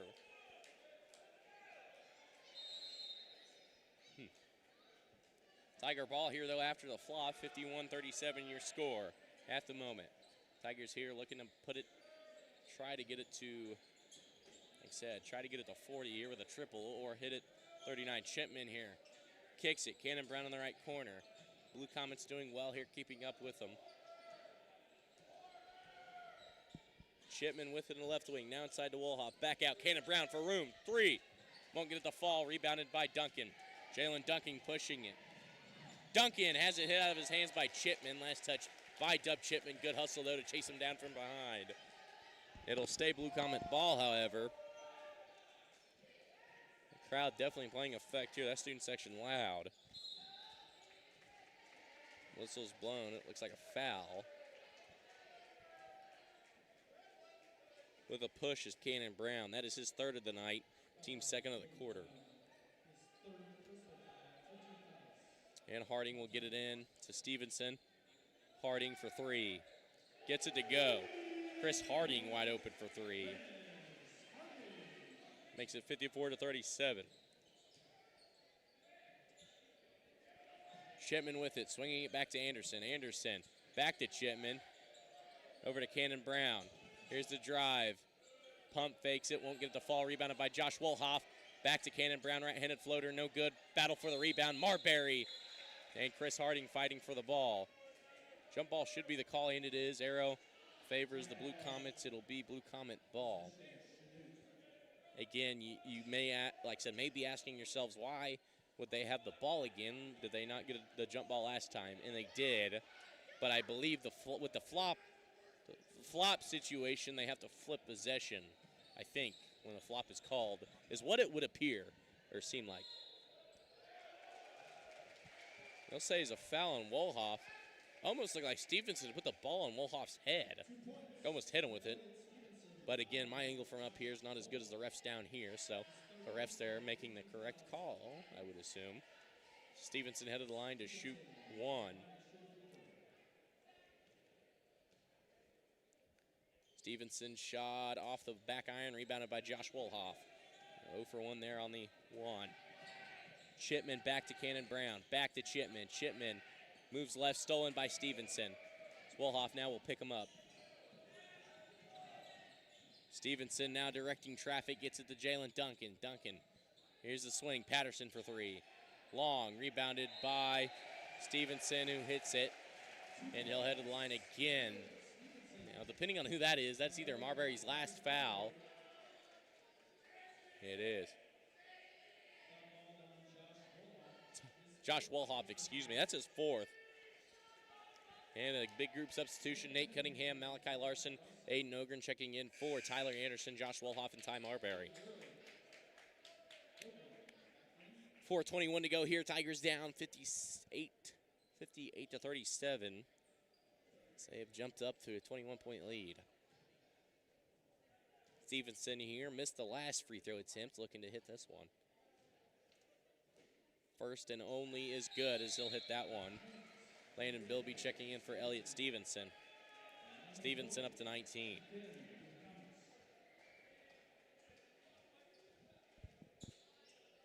Cannon Brown here to get it out of there as they will roll it almost to half court. Cunningham with it over on the right. One-handed bounce pass back to Cannon Brown. Over to Larson on the right wing. Jab step, kicks it over to Nate Cunningham. Cunningham looking here, dribble it out. Over to Cannon Brown. Brown over on the right side. He'll dribble it back to Cunningham on the left wing, now to Dub Chipman in the corner. Chipman's going to try to get baseline, attacks it. Not able to get it to go. Cannon Brown, room for three. Won't get that one to hit. Rebounded by Aiden Ogren. We've got a foul, however, on the floor. I believe it should stay Tiger ball. It will. It was on the floor. He said it was on 23. No, excuse me, on number 25, Landon Bilby. Bilby's second foul of the night. Bilby's second, team's first of the quarter. Tigers down 59-37. A steal there. Chris Harding now pushing it. Patterson with it. We've got a push. It'll be a foul on the Tigers.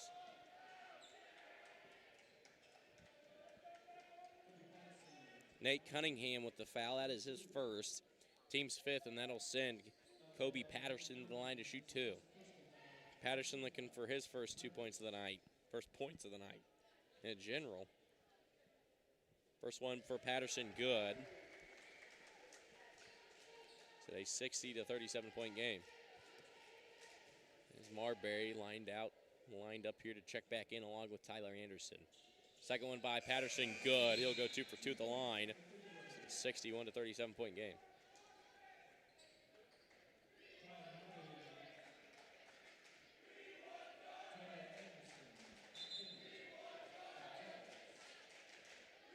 Cunningham and Ogren checked out as Anderson and Marbury checking in.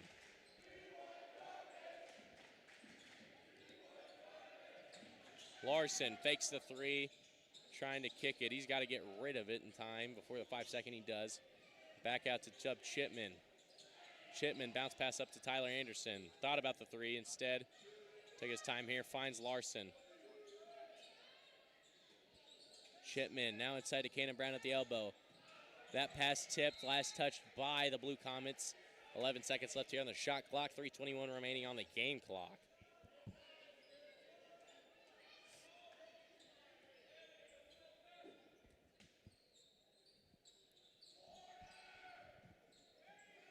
Three for Anderson, won't get it to go. Rebounded by Chipman. Back out to, almost out to Anderson. Hit out of bounds by Kobe Patterson. Shot clock recess to 35. 3:16 to go in the ball game.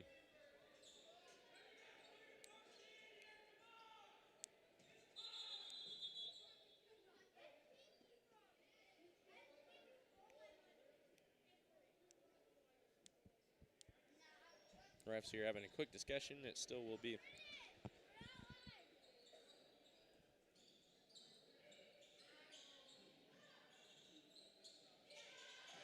Stolen by Patterson. Now here come the Blue Comets in transition. Spins, kicks it out. Patterson for three. Gets it to go.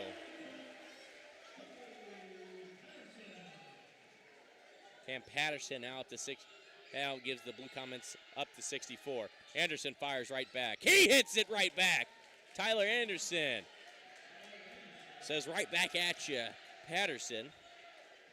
Anderson has now got 12 points on the night, making it a 24-point game here with 2:36 to go. Travel is the call, a turnover.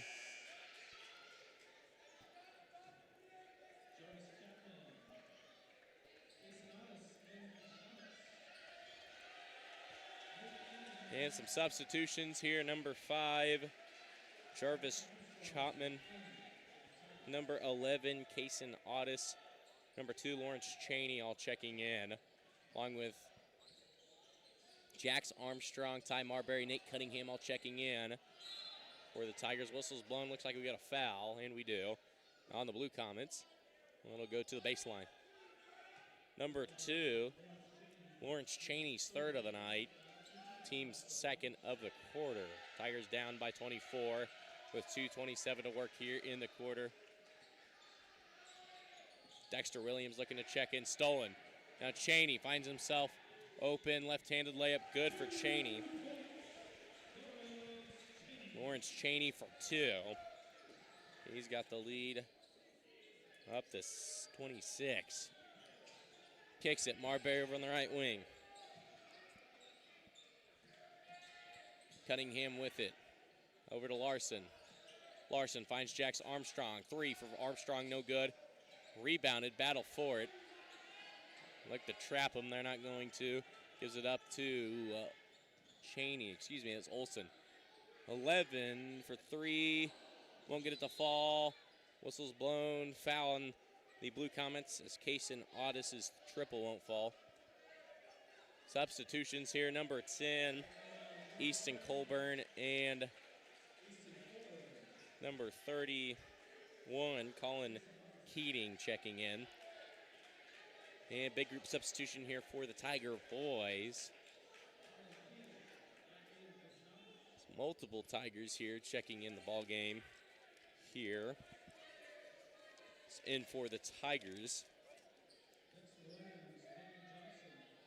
So Dexter Williams checking in. Paxton Leisure checking in. Leighton Johnson also checking in.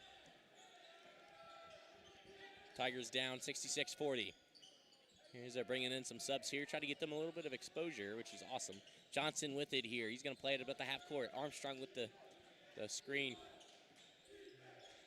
Swinging it. Won't get it to go. Stolen.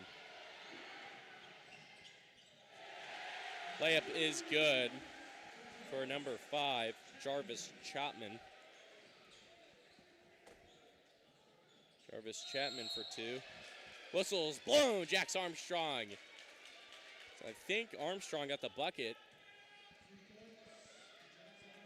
Jackson Armstrong able to get it to go. Jax Armstrong now headed to the line to shoot one. One and only is no good. Rebounded there by Jarvis Chapman. Kick it over to Easton Colburn. And also out there for the Tigers is number 25, Jackson Schaefer. Whistle's blown. It'll be a block. Number 13, Leighton Johnson. His first. Team 6th.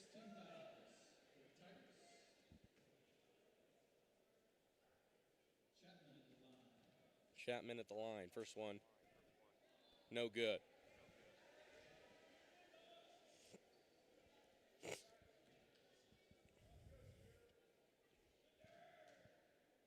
Second one here by Chapman. Good. He's got 3 on the night. Now 69-42.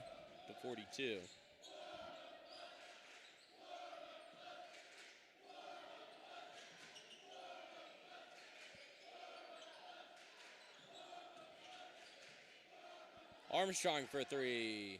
Won't get it to fall. Rebounded by Chapman. So shot clock is about a point, about half a second ahead, about a second of the game clock. So they are going to have to get a shot off. Lost it. Able to recover it is Audis. Swings it. And it's Patterson. Hands it off to Chapman. So with the shot clock about a second and a half ahead, they are going to have to get a shot off. They're going to let it go. And with 0.8 seconds left, Tigers will get it in. And that should wrap things up here.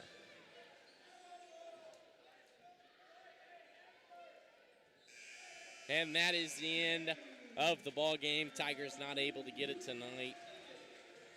Again, that game closer than it appears. Tigers fighting with everything they had there. Like I said, eventually got tired and worn out there late in that game. Your final score, your Fort Scott Tigers 42 and the Blue Comets 69. Lady Tigers, though, able to pull out the win, 48-26, your final score of that one. And that will end Fort Scott Tiger basketball for the 2024 year. We'll be back in 2025. Again, we'll be back in January. First game back is at home against Frontenac, which should be a solid one. Like I said, back in that Frontenac tournament last year, pretty solid competition there.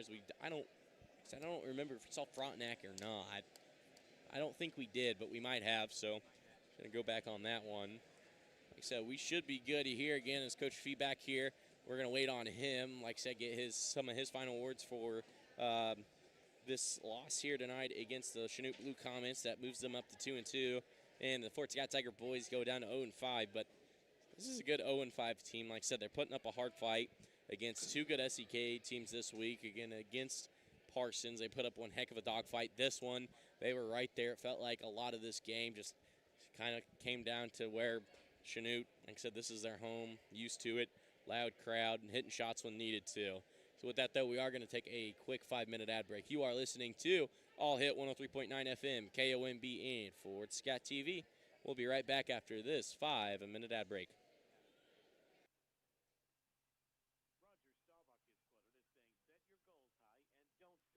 Get there. The Hole in the Wall Liquor Store knows that work ethic, resilience, and teamwork are essential to the success of all student athletes. Family and community support plays a positive role towards that success. On the edge of historic downtown Fort Scott at 124 East Wall, the Hole in the Wall Liquor Store is proud to partner with the community to support the local youth in all their activities.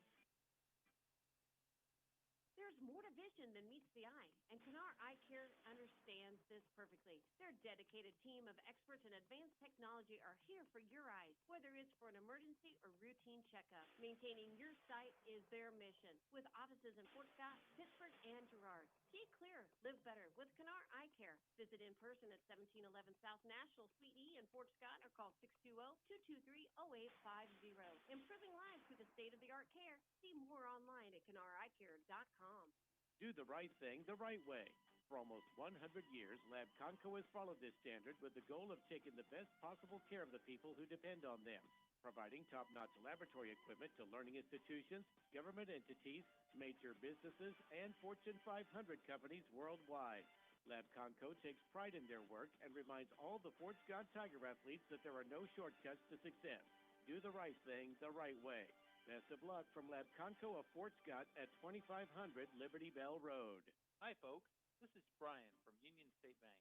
We would like to use this time to give a friendly reminder that at Union State Bank, we offer a number of services that you find at the big banks, and yet you still receive the personalized service that makes banking at a community bank so much nicer. Come in and see us at Union State Bank, family owned and operated since 1901, on the square in Uniontown, and at 12th Street, Highway 69 in Fort Scott. Member FDIC and an equal housing lender. Find us fast in names and numbers. Living in southeast Kansas, you know the weather can be unpredictable. Your homeowner's coverage doesn't have to be. With Gross Insurance Agency on your side, we can make sure you are covered when severe weather strikes. Every year, the cost of repairs goes up. Let us make sure you have peace of mind in knowing that you have the right coverage. Stop in at 18 South National or give us a call today. Gross Insurance Agency, small town customer service, big coverage. Follow us on Facebook at Gross Insurance Agency. An authentic taste of Old Mexico in the heart of Fort Scott. That's La Hacienda, the finest Mexican cuisine served fresh, hot, and made to order. Plus, who doesn't love the free basket of homemade chips and La Hacienda's fresh salsa? Open Monday through Saturday, 11 to 9, and on Sundays, 11 to 3. Get your favorite La Hacienda meal through dine-in, curbside pickup, or delivery. See their full menu at LaHaciendaFortScott.com. La Hacienda, an authentic taste of Mexico in the heart of downtown Fort Scott, 24 North Main. Proud to support the Fort Scott Tigers. Since 1921, Billiard Hammer Hartman Insurance has been a staple in the community, meeting the needs of our area residents. We handle many types of insurance from auto, home, farm, motorcycle, ATV, watercraft, as well as many aspects of your business needs.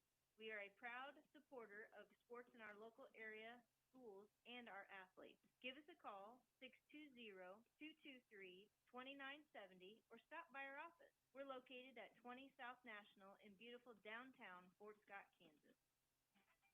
Roger Staubach is quoted as saying, set your goals high and don't stop till you get there. The Hole in the Wall Liquor Store knows that work ethic, resilience, and teamwork are essential to the success of all student athletes. Family and community support plays a positive role towards that success.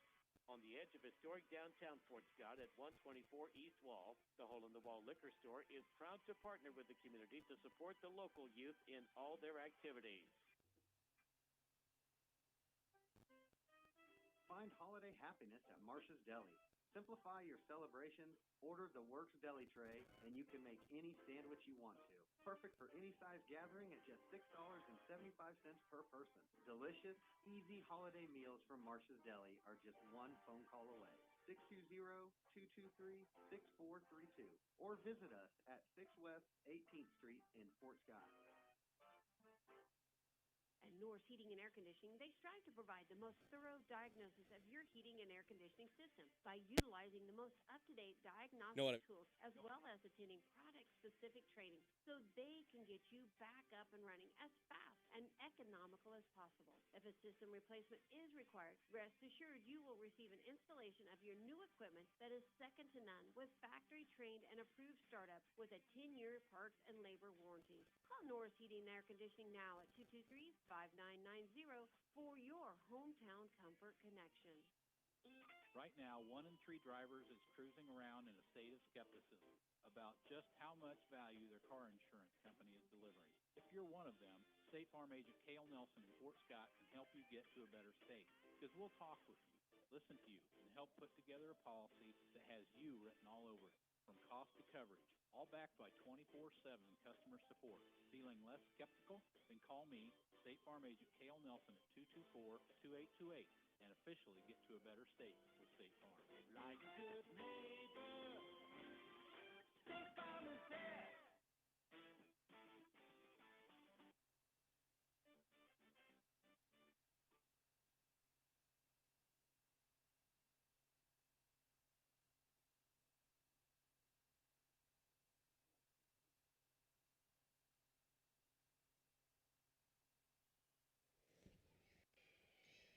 Yeah, welcome back, ladies and gentlemen, here. Post-game show here. As we wait here for Coach feedback, hopefully you're joining us quickly. Final score of that one, your Fort Scott Tiger Boys 42 and the Chanute Blue Comets 69. A little bit of a heartbreak here in Chanute, but said you'll win some, you lose some here. A very good team. Tiger Boys, though, didn't back out without a fight. That's, Tuesday night against Parsons. They did not go down without a fight. Lost that one by 14. This one ended up a little bit of a bigger loss, but again, said at one point this team in it only down at one point by like 4, and then just trying to play catch up the whole time. Hard to do. And your final score, 69-42. Leading scorers tonight, Tyler Anderson with a career high of 12 points for him. Cannon Brown had 11. Dub Shipman with 4. Malachi Larson with 4. Ty Marbury with 4 as well. And a couple other Tigers scores. Like I said, Elliott Stevenson, who had 20 points tonight. Leading scorer there done for the Chanute Blue Comets. Like I said, we'd like to thank some of our sports boosters and sponsors here that all hit 103.9 and Fort Scott TV, making the broadcast possible here.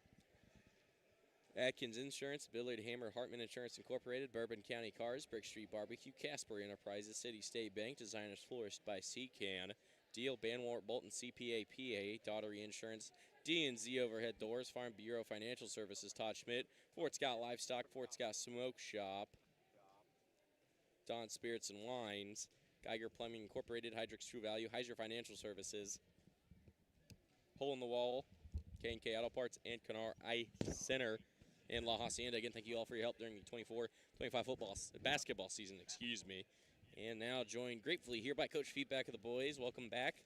Thanks. On me there. I didn't get to talk to you Tuesday. That's on me there, but you are here now. Yeah. Said it's a little bit of a rough week, but a lot of improvement it felt like from last week. Tuesday night especially. Was it a 14-point loss Tuesday night, but that game didn't feel like a 14-point loss to me. This one, again, close really up until that final in there.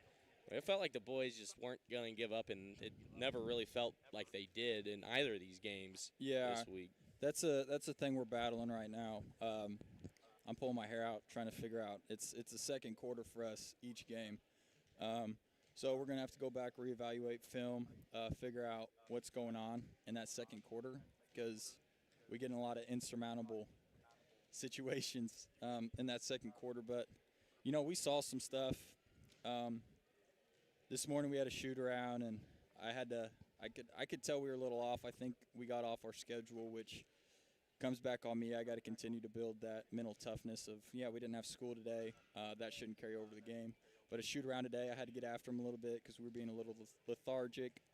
And I thought that carried over to the game tonight. We just had some mental mistakes. One big emphasis that I'm starting to figure out that we need to continue.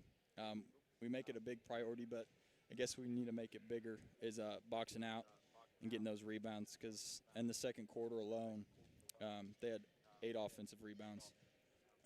So, it's back to the drawing board. The good thing about this group is effort it's not a problem, which is really encouraging to see. I told the boys that it's like you're 5 games in to your varsity experience. Like he hasn't played varsity before. That's wore off.